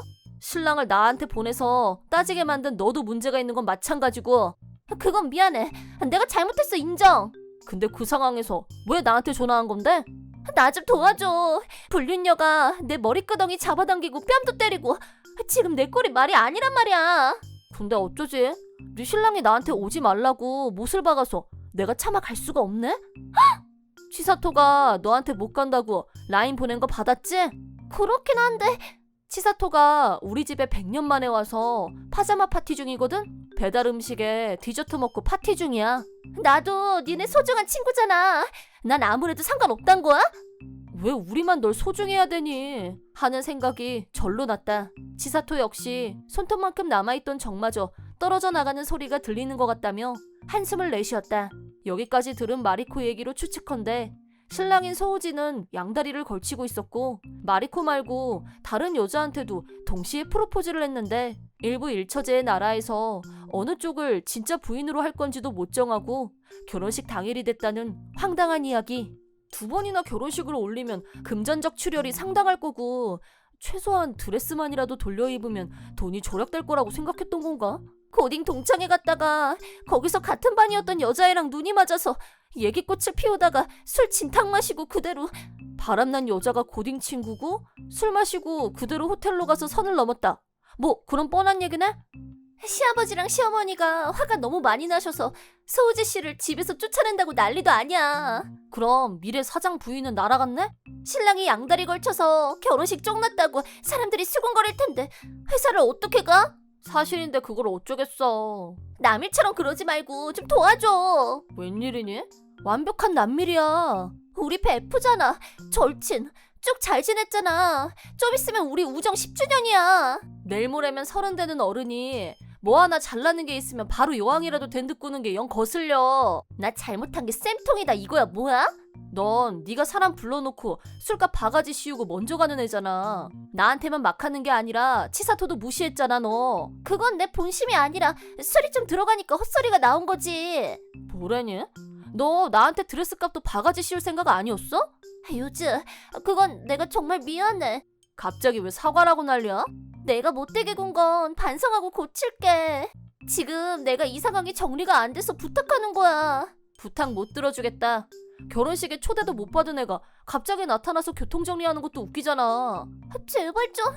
네가 먹튀한 술값은 손절 비용이었던 걸로 생각할게. 안 돼. 이대로면 내가 너무 불쌍한 여자가 되잖아. 불행한 여자는 되지 않게 해달라고. 나도 기도는 한번 해줄게. 나는 치사토랑 넷플릭스에서 찾은 재밌는 영화 볼 시간이라서. 그럼 안녕. 여자! 난 이제 어떡해? 그 후 소우지는 양다리를 걸치고 있던 다른 여자와 진짜 사랑을 확인했고 부모님과 절연을 불사하며 마리코를 버리고 한 명의 아내를 선택했다. 내가 정말 사랑하는 사람은 네가 아니었어. 그 말을 마지막으로 던지고 그대로 마리코 앞에서 사라졌다고 한다. 결국 결혼식 비용은 소우지의 부모님이 책임지기로 했고 마리코는 피해자로 구분되면서 결혼식 파장은 일단락됐지만 마리코가 근무하던 부동산 회사에서는 저 여자가 결혼하자고 억지로 쫓아다닌 거 아니야? 라는 소문이 퍼져나갔고 결국 회사 다니기가 불편해지자 자진 사표를 냈다고 한다. 감당하기 힘든 일이 겹치자 부모님 댁으로 들어갔는데 그 뒤로 은둔형 외톨이로 지낸다고 한다. 나 왜 이렇게 떨리지? 너무 긴장돼. 떨게 왜 떨어? 이런 때일수록 릴렉스. 넌 역시 강심장이야. 어쩜 그렇게 여유만만이냐? 너무 복잡하게 이것저것 재지 말고 몸으로 부딪히면서 직관적으로 행동하자 라는 주의야. 그래, 그게 정신건강엔 좋겠다. 너나 나나 이제 회사 일은 기반이 다져졌고 결혼 활동에 나설 여유가 생긴 거니까 이것도 나쁜 일은 아니야. 여기서 좋은 사람 만나야 시간 낭비가 안 될 텐데. 너라면 할 수 있어. 너의 최대 무기는 밝고 지적인 능력. 그게 너야. 너도 나를 따르라. 이 잔다르크 정신이 어필이 될지도 몰라. 아무튼 파이팅! 괜찮아. 잘 될 거야. 파이팅! 지금까지 연애가 뭔지도 모르고 모태솔로로 살아온 나는 절친 유즈와 인생 최초의 결혼활동 파티에 참가하기로 했다. 자기 인생을 어떻게 만들어갈 건지는 자기 자신에게 달려있지만 열심히 살아온 사람이 더 행복했으면 좋겠다는 생각을 해본다. 파이팅 치사토! 파이팅! 나 유즈! 내 이름은 후지와라 마코토, 29살의 회사원입니다. 이번에는 내가 만난 쓰레기 점원과의 인연에 대해서 얘기해보려고 합니다. 나는 외식 산업을 메인으로 하는 기업에서 일하고 있으며 여러 가게의 매니저 일을 하고 있습니다. 그리고 26살이 되었을 때 운명의 사람을 만나게 되었습니다. 오늘부터 일하게 된 오리배 아사미입니다. 잘 부탁드립니다, 매니저님. 저야말로 우리 가게에서 일하게 된 신입한테 첫눈에 반했습니다. 이런 일이 처음이어서 나도 당황했습니다. 하지만 다른 신입들도 들어오게 되어 교육 담당이 모자라자 내가 오리배 씨의 교육을 담당하게 되었습니다. 매니저님, 이런 클레임을 받았을 때는 어떻게 하면 될까요? 대단히 죄송합니다. 바로 책임자를 불러드리겠습니다. 같은 느낌으로 바로 점장님 아니면 나를 부르러 와주면 돼요. 클레임은 내용 상관없이 윗사람을 부르면 되니까요. 알겠습니다. 매니저님이 교육 담당이어서 정말 다행이에요. 쉽게 이해할 수 있게 가르쳐 주시고 상냥하시니까요. 오리배 씨는 언제나 웃으며 누구에게나 밝고 상냥해서 나한테만 그런 게 아니라는 걸 알고 있으면서도 그녀를 좋아하는 마음은 점점 더 커지고 말았습니다. 그러고 보니 매니저님은 몇 살이세요? 26살입니다만 네? 저랑 2살 차이밖에 안 나요? 저는 통신대학을 나왔고 고등학교 졸업과 동시에 이 업계에서 일하고 있습니다. 그래서 업계 경력은 긴 편이에요. 대단하시네요. 미래에는 내 가게를 갖고 싶다던가 그런 건가요? 뭐 비슷한 거죠. 어릴 때부터 요식업 쪽으로 일하고 싶다고 생각했으니까요. 오리배 씨는 쉬는 시간이 되면 나와 여러 가지 이야기를 나눴습니다. 덕분에 나도 그녀에 대해서 여러 가지를 알게 되었습니다. 그녀는 전문대학교를 졸업한 24살, 이자카야나 패밀리 레스토랑에서 아르바이트를 하면서 요식업종의 접객을 목표로 하게 되었다고 합니다. 이번에 요식업종에서 정사원이 된 건 처음이라고 합니다. 그래서 불안해서 그런지 잘 할 수 있을지 불안했던 모양입니다.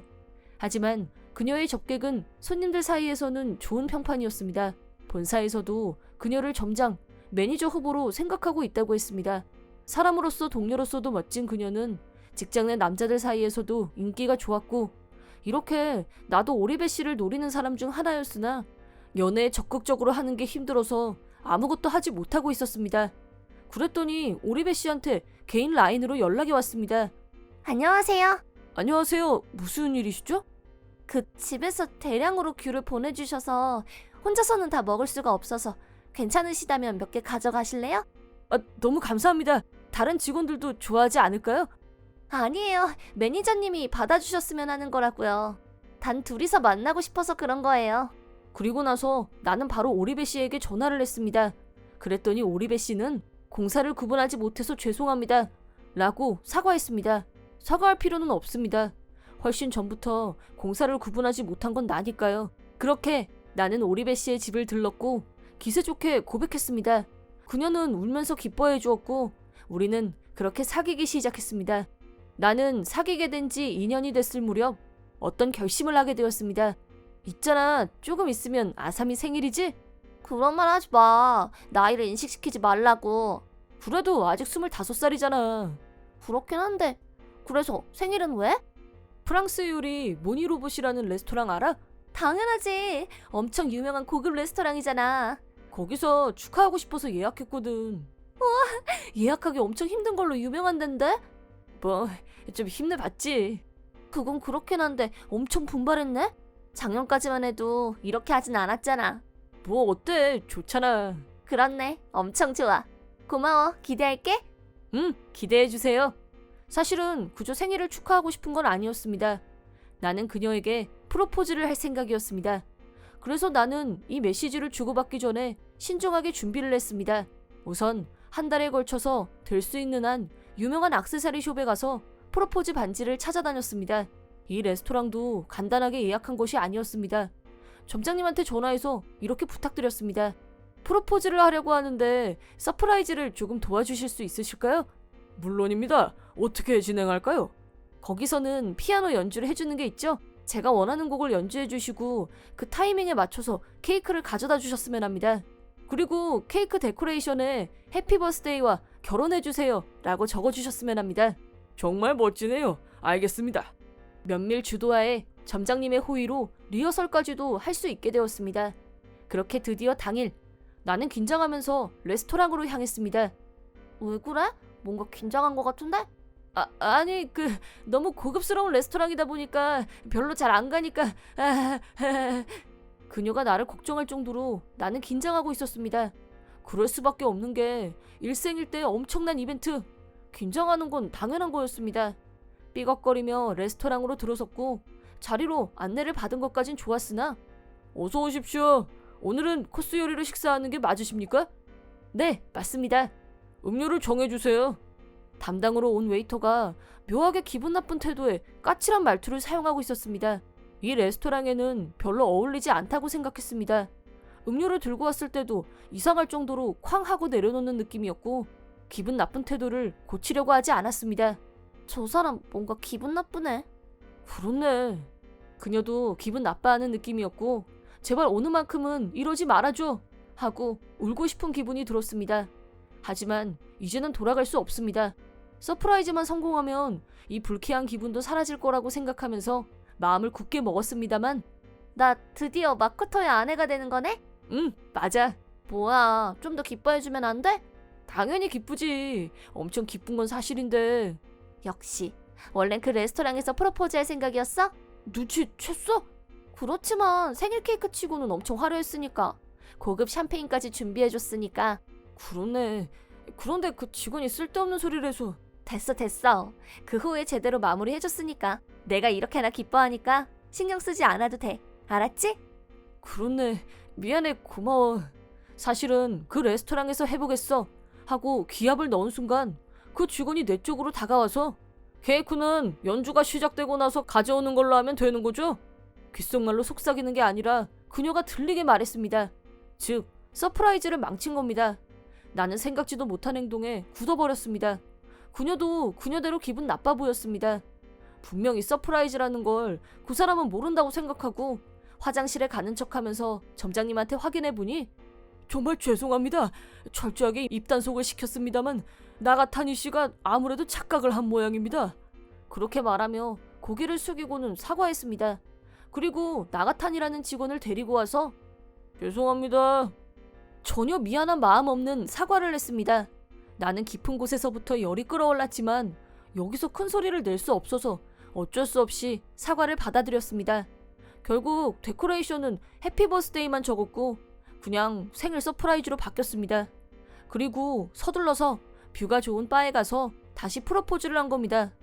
프로포즈 자체는 성공했지만 아무래도 찜찜한 기분은 남아버렸습니다. 그 나가탄이라는 직원을 증오하지 않을 수 없었습니다. 하지만 언제까지고 풀주고 있을 수는 없습니다. 결과가 좋으면 그걸로 됐습니다. 결혼식을 최고의 추억으로 만들자 라고 하며 털어냈습니다. 그렇게 결혼식 준비, 양친의 인사를 드리는 등등 눈코 뜰 새 없이 바쁜 나날이 지나고 프로포즈를 하고 나서 약 반년 후 우리는 결혼하게 되었습니다. 성대한 결혼식에 아사미도 가족이나 친구들도 엄청 기뻐해 주었습니다. 결혼식에서도 아사미한테는 비밀로 친구들의 영상 편지를 틀어서 두 번째 서프라이즈는 대성공이었습니다. 그리고 신혼생활은 행복 그 자체였습니다. 한동안 그 쓰레기 같은 직원은 아예 머릿속에서 사라졌습니다. 그렇게 1년 후 결혼 생활은 순조로웠고 마침내 일에서 커다란 직위를 받게 되었습니다. 나는 여러 방면으로 일이 술술 풀리기 시작했습니다. 그러던 어느 날 고등학교 동창회가 열린다는 걸 알게 되었습니다. 솔직히 별로 가고 싶지 않았습니다. 고등학교 때 그렇게 좋은 기억은 없었기 때문입니다. 하지만 고등학생 때 동창이었던 다나카가 오랜만에 연락이 왔습니다. 오랜만이야. 잘 지냈어? 응, 오랜만이다. 결혼식 날 보고 한 1년 만인가? 그렇게 됐다. 사회인이 되니까 만날 기회도 적어지네. 그렇네. 그건 그렇고 동창회 한다는 편지 받았어? 응, 도착했어. 너는 올 거야? 글쎄, 별로 만나고 싶은 사람도 없고 아마 안 갈 것 같은데? 그런데 키무라 선생님도 불렀다고 하던데? 정말이야? 응, 선생님도 오실 모양이더라고. 분명히 다시 만나고 싶다고 하지 않았어? 그거라면 얘기가 달라지지.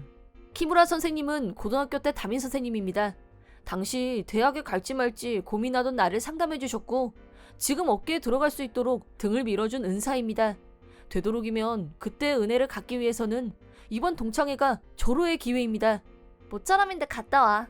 당신 또 안 가면 또 안 간 걸로 후회할 게 눈에 보이니까. 확실히 그녀가 말한 대로입니다. 그래서 나는 동창회에 출석하기로 했습니다. 고등학교 동창생은 다나카 말고는 거의 말을 섞은 적이 없어서 다른 사람들하고는 거의 10년 만입니다.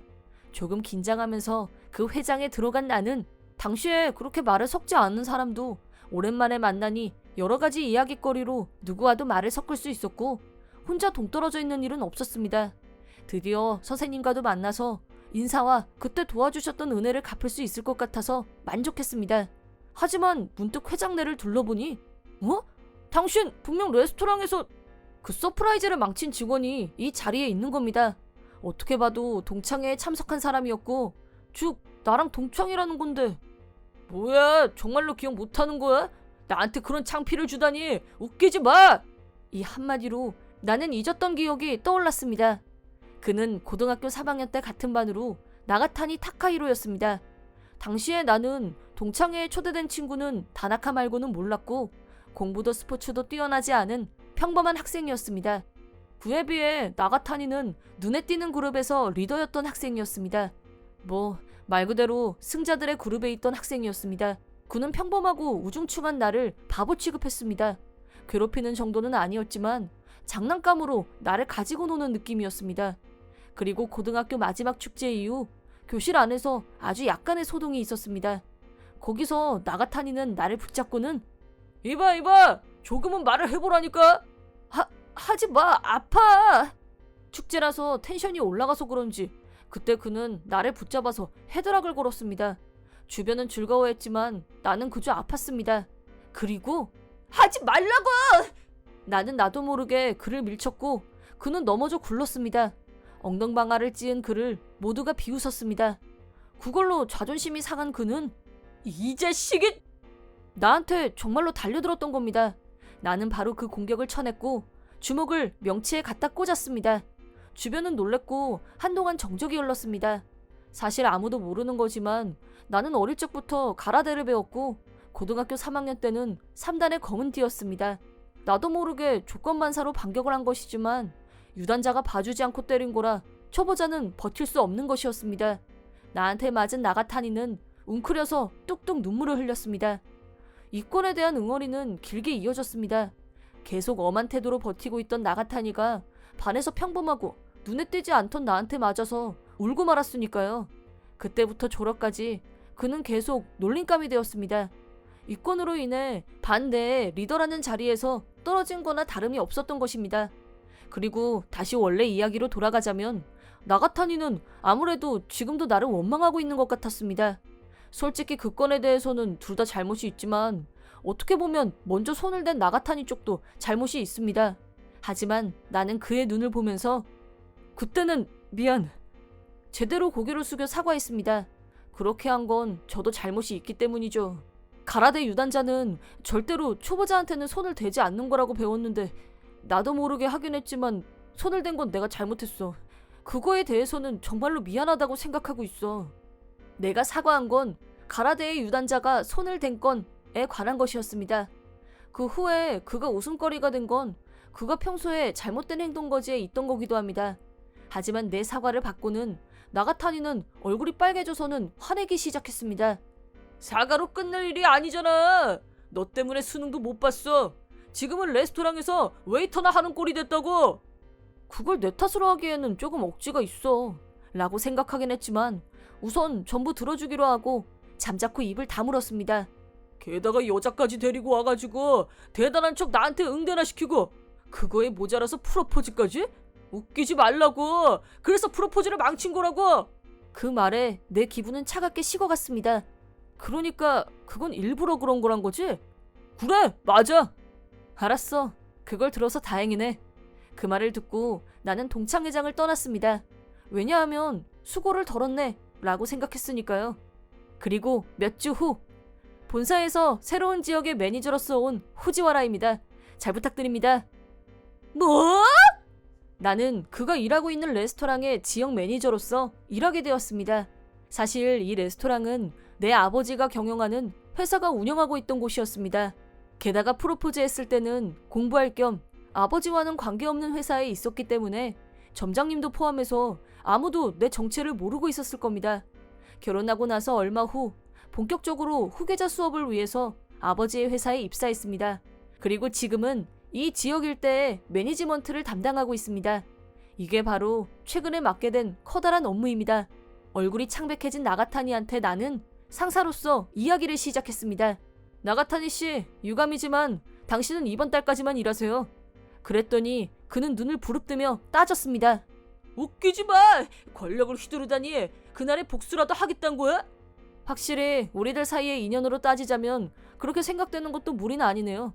하지만 나는 어디까지나 이 점포를 맡은 사람으로서 이야기하고 있는 겁니다. 뭐? 당신 예전에도 개인적인 원한 때문에 의도적으로 고객의 프로포즈를 방해했다고 고백했죠? 그건 어떤 이유에서든 일부러 고객님의 일생일대의 대이벤트를 망치는 직원은 데리고 있을 수 없습니다. 이건 가게를 맡고 있는 사람이라면 당연한 판단입니다. 그렇습니다. 나는 그날 동창회에서 나가타니한테 제외할 거라고 생각하지 못했고 그 가게를 맡은 시점부터 개인 면담을 할 예정이었습니다. 왜 프로포즈를 의도적으로 망친 건가? 만약에 정말로 착각한 거라면 연수를 다시 받는다던가 어떤 대책을 세우려고 했습니다. 하지만 그는 개인적인 원한 때문에 의도적으로 했다고 고백했습니다. 용서받을 수 없는 일이죠. 상대가 나였던 내가 아니었든 간에 당신은 당신 스스로가 마음에 들지 않는 사람에 대해서는 나중에도 방해를 할 가능성이 있습니다. 이런 SNS가 판을 치는 시대에 이런 화제는 눈 깜짝할 사이에 퍼지게 되면 댓글이 판을 치겠죠. 가게에 악영향을 미칠 게 뻔히 보이죠. 그런 가게와 직원 그리고 손님의 쾌적한 시간을 지켜주는 게 저의 일입니다. 나가타니 씨는 이번 달에 홀에 서는 걸 금지하겠습니다. 뒤쪽에서 일해주시고 이번 달로 일은 그만두시죠. 알겠습니까? 사실은 바로 해고하는 것도 좋지만 동급생인데다가 그날 진심으로 주먹을 내지른 것에 대한 사죄로서 이번 달만 허용할 수 있도록 약속한 겁니다. 하지만 그는 내 밑에서 일을 하는 걸 견딜 수가 없어서 다음날 무단결근을 했습니다. 결국에는 며칠 후 해고되게 되었습니다. 그러고 나서 이건 다나카한테 들은 얘긴데 그는 높은 자존심이 꺾여서 고향에도 돌아가지 못하고 기어이 도박에 손을 댔다고 합니다. 빚도 불어나게 되어서 결과는 처참했습니다. 그 후에도 행방불명이 되었다고 합니다. 그는 몇 번이고 다시 시작할 찬스가 있었을 텐데 그 찬스를 걷어차 버린 건 그가 다른 사람 탓으로 돌리면서 노력을 하지 않았을 뿐인 겁니다. 나랑 있던 일 말고도 분명히 어딘가에서 좌절하고 있었을 테죠. 나도 사람의 위에 서는 사람으로서 자신의 행동 때문에 다른 사람의 인생을 바꿀 수 있기도 한다는 것, 이라는 사실을 잊지 않고 더욱 노력해서 열심히 살아보려고 합니다. 내 이름은 오쿠자와 켄지, 27살의 프리랜서 엔지니어입니다. 이번에는 나랑 형수님과의 사이에서 일어난 트러블에 관해서 이야기해보려고 합니다.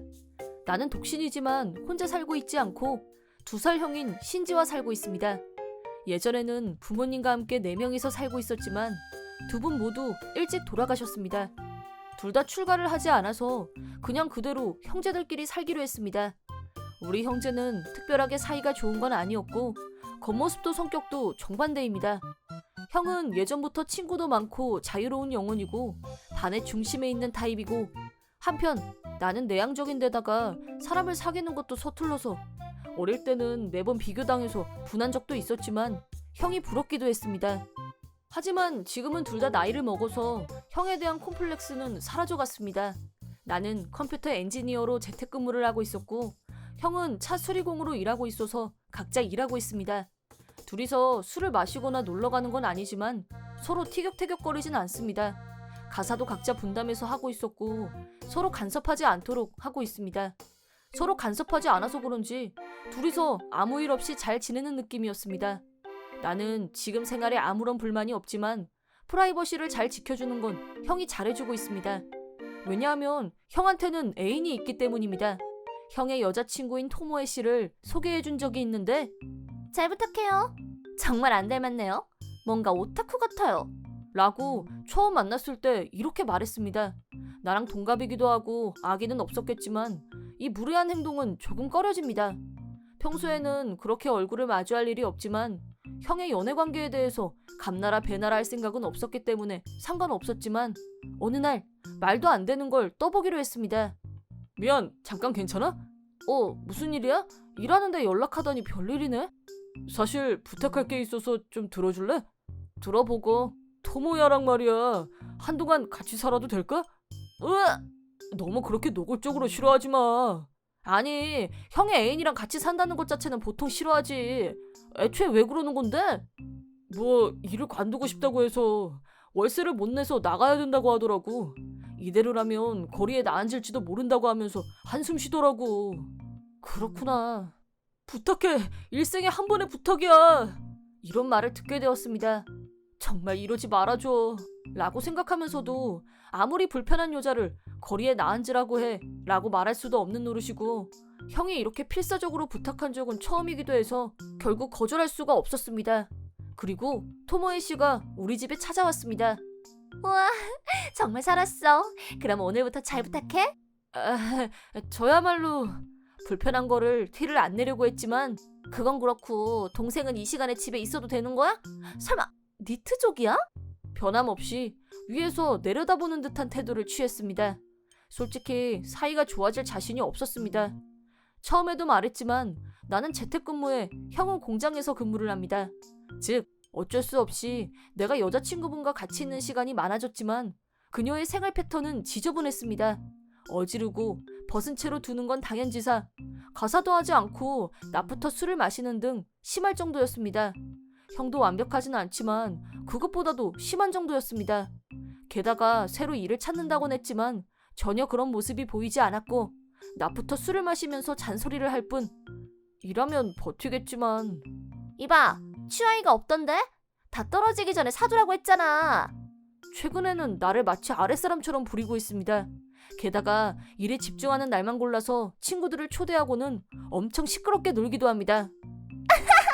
아, 진짜로. 진짜라니까. 당연히 나한테 허락을 받지 않고 마음대로 부른 것이었습니다.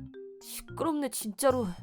매번 그러니 내 스트레스는 계속 쌓여만 갔으며 일에도 지장이 가기 시작했습니다. 이제 더 이상 참을 수 없었던 나는 형에게 제대로 말을 꺼내보려고 했으나 있잖아, 저 사람 언제까지 있는 거야? 도모에 말이야? 누구긴 누구겠어. 나는 집에 계속 있으니까 알지만 다른 일을 찾는 기미가 전혀 없는걸? 게다가 태도는 참을 수가 없다고. 진정해, 미안해. 내가 사과할게. 형한테 사과받는다고 해서 아무것도 해결되는 건 없어. 그것보다도 빨리 새로운 직장을 찾으라고 해줘. 9일로 마침 할 얘기가 있는데. 어?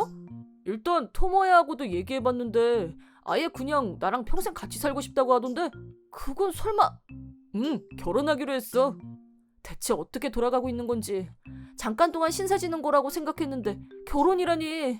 결혼할 거니까 둘이서 집을 나갈 거라고 생각했는데 그런 무른 생각은 그대로 접어버렸습니다. 집안에는 그녀의 물건이 차곡차곡 쌓이기 시작했고 점점 새로운 가구들이 늘어났고 이 집에 아예 눌러앉을 생각으로 행동하고 있었습니다. 이렇게 우리 집은 형네 부부와 함께 3명이서 살게 되었습니다. 솔직히 내가 뒤가 캥길 건 아무것도 없지만 신혼이라는 이유로 아무 거리낌 없이 무흐한 관계를 만드는 두 사람이었습니다. 거실에 있는 것만으로도 내가 방해하고 있는 것만 같은 느낌이 들었습니다. 거실에 가려고 할 때 우연히 키스하고 있는 모습을 보는가 하면 둘이 거실 소파에서 서로 붙어 앉아 있는 걸 보면 그걸로도 충분할 정도로 같이 있는 게 불편했습니다. 어쩔 수 없이 나는 내 방에 틀어박혀서 쓸데없는 소리가 들리지 않도록 귀마개를 사용하는 일이 늘어나기 시작했습니다. 하지만 어느 날 내가 한밤중에 거실에서 말다툼을 하는 소리가 들렸습니다. 엿들을 생각은 아니었지만 어쩔 수 없이 내용을 듣게 되어서 나는 충격을 받았습니다. 자기야, 도련님은 언제까지 있는 거야? 보통은 분위기 읽고 바로 나가지 않아? 그런 말 하지 마. 걔가 태어날 때부터 지내던 집이기도 하니까. 하지만 이 상태면 신혼생활이 엉망이잖아. 눈치를 볼 수밖에 없잖아. 놀랐습니다. 형수한테 이렇게 눈치를 본다는 생각을 가지고 있다니. 나중에 들어온 주제에 내가 방해된다고 말하는 거였습니다. 대낮부터 술을 마시는 것밖에 못하는 주제에 잘도 그런 뻔뻔한 소리를 하고 있는 겁니다. 솔직히 내가 나갈까 하고 생각한 적도 있지만 그 여자한테 내쫓기는 것 같은 건 열받아서 조금 더 참아보기로 했습니다. 그러던 어느 날 나는 하루 동안 걸쳐서 하는 큰일을 맡았습니다. 절대로 방해받으면 안 돼서 귀마개를 한 채로 아침부터 계속 컴퓨터를 만졌고 겨우 숨을 돌린 게 저녁 10시였습니다. 우선 좀 쉬고 할 생각으로 방에서 베란다로 나가니 믿을 수 없는 광경이 펼쳐져 있었습니다. 우리 집의 자랑이기도 한 넓은 마당을 보니 거기에는 술병이나 빈 캔들이 널브러져 있었고 먹다 남은 음식이나 접시들이 이곳저곳에 흩어져 있었습니다. 게다가 토사물 같은 것도 있었습니다. 매너 없는 것들이 바비큐 파티를 한 흔적이었던 겁니다. 사람의 흔적도 없이 황폐해진 정원만이 남아 있었습니다. 너무나 어이가 없어서 한동안 그 자리에서 움직이지 않았습니다. 형은 어제 일 때문에 지방을 갔기 때문에 범인은 한 사람밖에 없었습니다. 나는 재빠르게 1층으로 내려가서 이봐요 형수님, 이게 대체 무슨... 나는 말을 잇지 못했습니다. 어떻게 살면 이렇게 어지럽히고 살 수 있는 건지 신기할 정도로 거실은 쓰레기장이었습니다. 거기에는 몇 명의 남녀가 바닥에서 자고 있었고 형수도 기분 좋게 자고 있었습니다. 너무나 어이가 없어서 가만히 서 있는데 초인종 소리가 울렸습니다. 대체 무슨 생각이야? 야외 콘서트라도 하는 줄 알았다고! 이웃집 사람들이 불평을 내뱉었습니다. 그저 마음속 깊이 사과드리고 돌려보냈습니다. 왜 내가 이런 일을...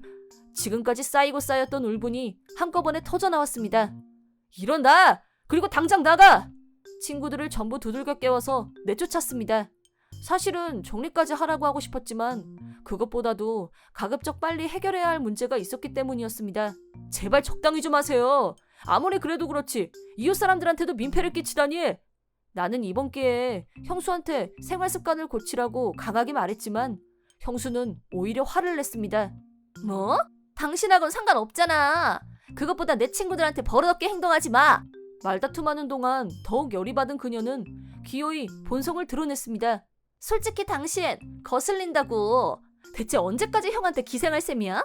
적어도 조금은 눈치를 보면서 생활하라고. 식객이니까.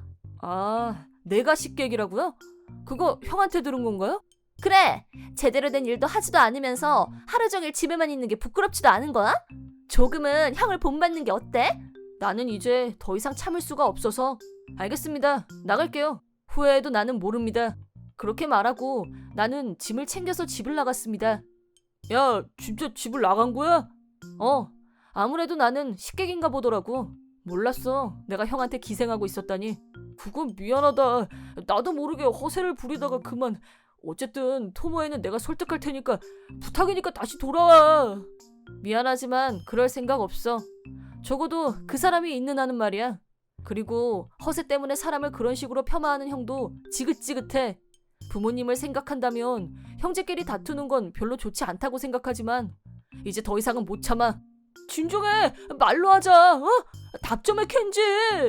형수의 태도는 물론이거니와 형에 대해서도 참을 수가 없었습니다. 한 집안의 가장인 것처럼 행동하면서 자신의 아내한테는 진실을 말하지 못하고 있는 꼴이라니. 그런 형수를 좋아하고 있다는 점에서 이미 정이 떨어져 나간 상태였는데 이 건으로 인해 형을 다시 보게 되었습니다. 그리고 내가 나가고 나서 몇 달 후 아니나 다를까 형수한테 라인이 왔습니다. 이게 대체 어떻게 된 거야? 여행하고 왔더니 집 상태가 왜 이러는 거냐고! 아, 다녀오셨나요? 뭐라 할 것도 없어요. 집을 팔았으니까요. 건물이 이젠 너무 낡아서 부수려고 공사업자들이 와 있는 거고요. 땅만 팔 생각이에요. 뭐? 왜 멋대로 하는 거야? 아니 그보다 신지한테 말도 안 하고? 그게 가능해? 아직 모르는 걸 보니 아직 형한테 듣지 못했나 보네요. 하여튼 자기가 설명한다고 해놓곤 조금이라도 형을 믿은 내가 바보네요. 뭐? 무슨 말이야? 형한테 허락을 받을 필요가 없어요. 그 집도 그 집안에 있는 물건들도 거의 다 내 거니까요. 뭐? 거짓말이지? 그건 당신의 부모님 물건이잖아. 아니에요. 유감이지만 그건 내 개인적인 물건입니다. 지금 우리 집은 이삿짐 센터 직원이나 공사업자가 드나들고 있었습니다. 즉, 그 부부가 살 집은 없다는 겁니다. 처음부터 그 여자는 엄청난 착각을 하고 있었습니다. 아니, 이 건에 관해서는 형한테 속았다고 하는 게 맞겠죠? 왜냐하면 내가 식충이인 게 아니라 형이 식충이니까요. 처음부터 말했지만 형은 옛날부터 자유로운 영혼이었습니다. 학교 생활을 마치고도 계속 자유로운 인생을 살았습니다. 가끔 돌아왔을 때면 부모님한테 돈을 달라고 했고 그러고서는 다시 어딘가로 사라져버렸습니다. 그걸 계속 반복했었습니다.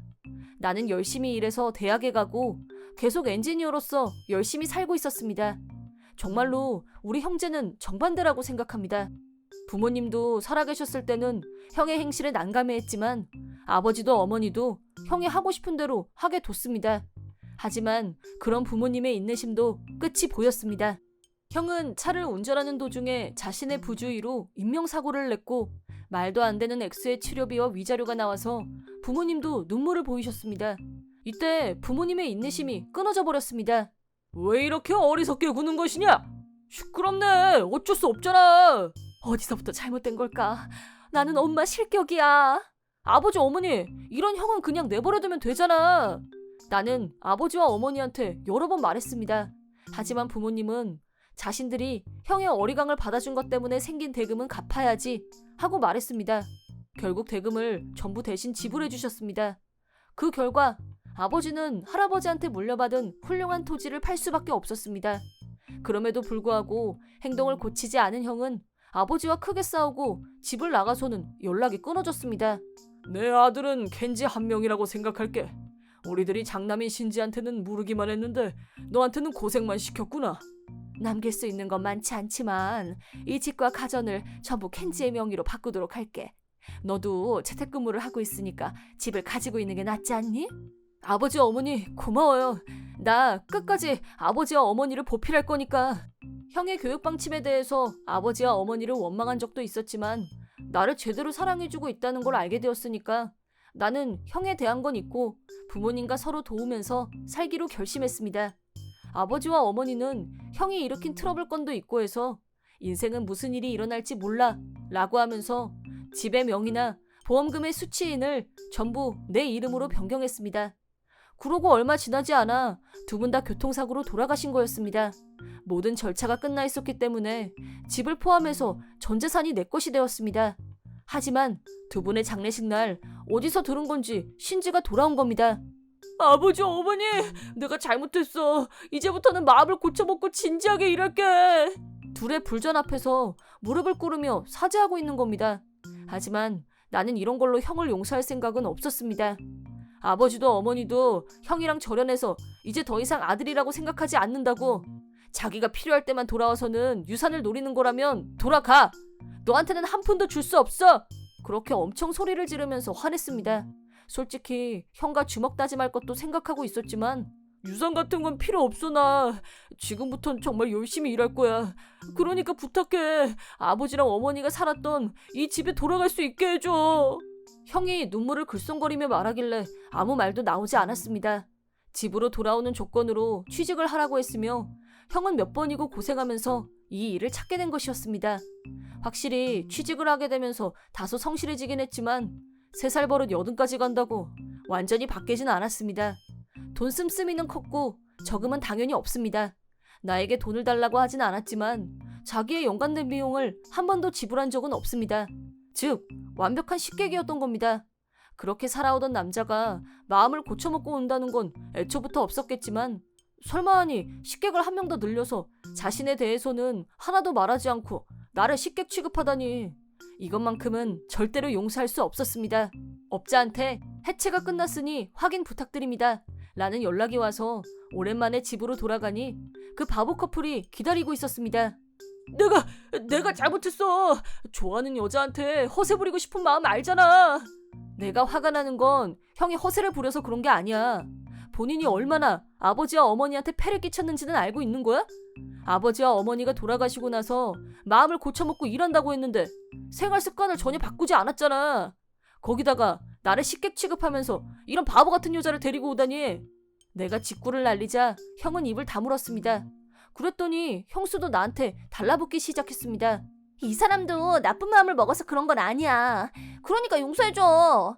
지금까지 사이좋게 지냈는데 갑자기 너무하잖아. 사이가 좋아? 식객 주제에 나를 니트족 취급하고 마음대로 휘젓고 다니더니 쓰레기 같은 친구들을 데리고 와서 이웃 사람들한테 민폐를 끼치는 당신하고 대체 누가 언제 사이가 좋았단 거야? 그건... 여기서 형은 헉 하고는 고개를 들었습니다. 하지만 이 땅은 아버지가 팔았으니까 이제 집 재산이 아니잖아. 뭐? 그런 거야? 저번에 이 땅도 네 거가 될 거라고 말했잖아. 정말 여기까지 보면 토모에 씨도 형한테 속은 게 가엾을 정도였습니다. 형은 예전에 사고를 내서 그 치료비를 부모님이 지불하려고 이 땅을 판 거예요. 즉 형은 돈도 없는 데다가 정가자란 거죠. 충격으로 그 자리에 쓰러진 형수님. 거기다 나는 형한테 한마디 하기로 했습니다. 그리고 이 땅 말인데 내가 몇 년 전에 다시 샀어. 뭐? 하지만 엄청 비쌌는데. 나는 형처럼 돈을 낭비하지도 않고 착실하게 저금도 하고 있어. 언젠가 이 땅을 사서 아버지와 어머니를 기쁘게 하고 싶었어. 뭐 그 전에 둘은 모두 이 세상에는 없지만 내 나름대로 효도하려고 했던 거니까. 그 정도 돈이 있다면 우리들도 조금은 돌봐달라고. 정말로 이번에는 마음을 고쳐먹을 테니까. 나도 이제 2번 다시 친구들 집에 안 부를 거고 어지럽히지 않을 테니까. 켄지, 아니면 서비스라도 해줄까? 나는 두 사람의 말을 무시하고 업자한테서 건네받은 서류를 확인하고는 서명을 하고 바로 그 자리를 떠났습니다. 무시하지 마! 라는 형의 목소리가 들렸지만 바로 택시를 타고 그 자리를 떠났습니다. 나는 두 사람이 가까이 오지 못하도록 방범이 제대로 되어 있는 고급 아파트로 이사했습니다. 땅을 판 돈과 저금도 있고 무엇보다도 수입도 적진 않습니다. 이제부터는 그 둘을 보필하지 않아도 된다고 생각하니 이것만으로도 마음이 편해졌습니다. 휴대폰도 바꾸고 번호도 라인도 변경했습니다. 나는 혼자 살게 되었지만 혼자만의 삶이 이렇게 쾌적할 줄은 몰랐습니다. 그 둘 덕분에 결혼에 대한 생각은 없어졌고 당분간은 독신 생활을 즐길 생각입니다.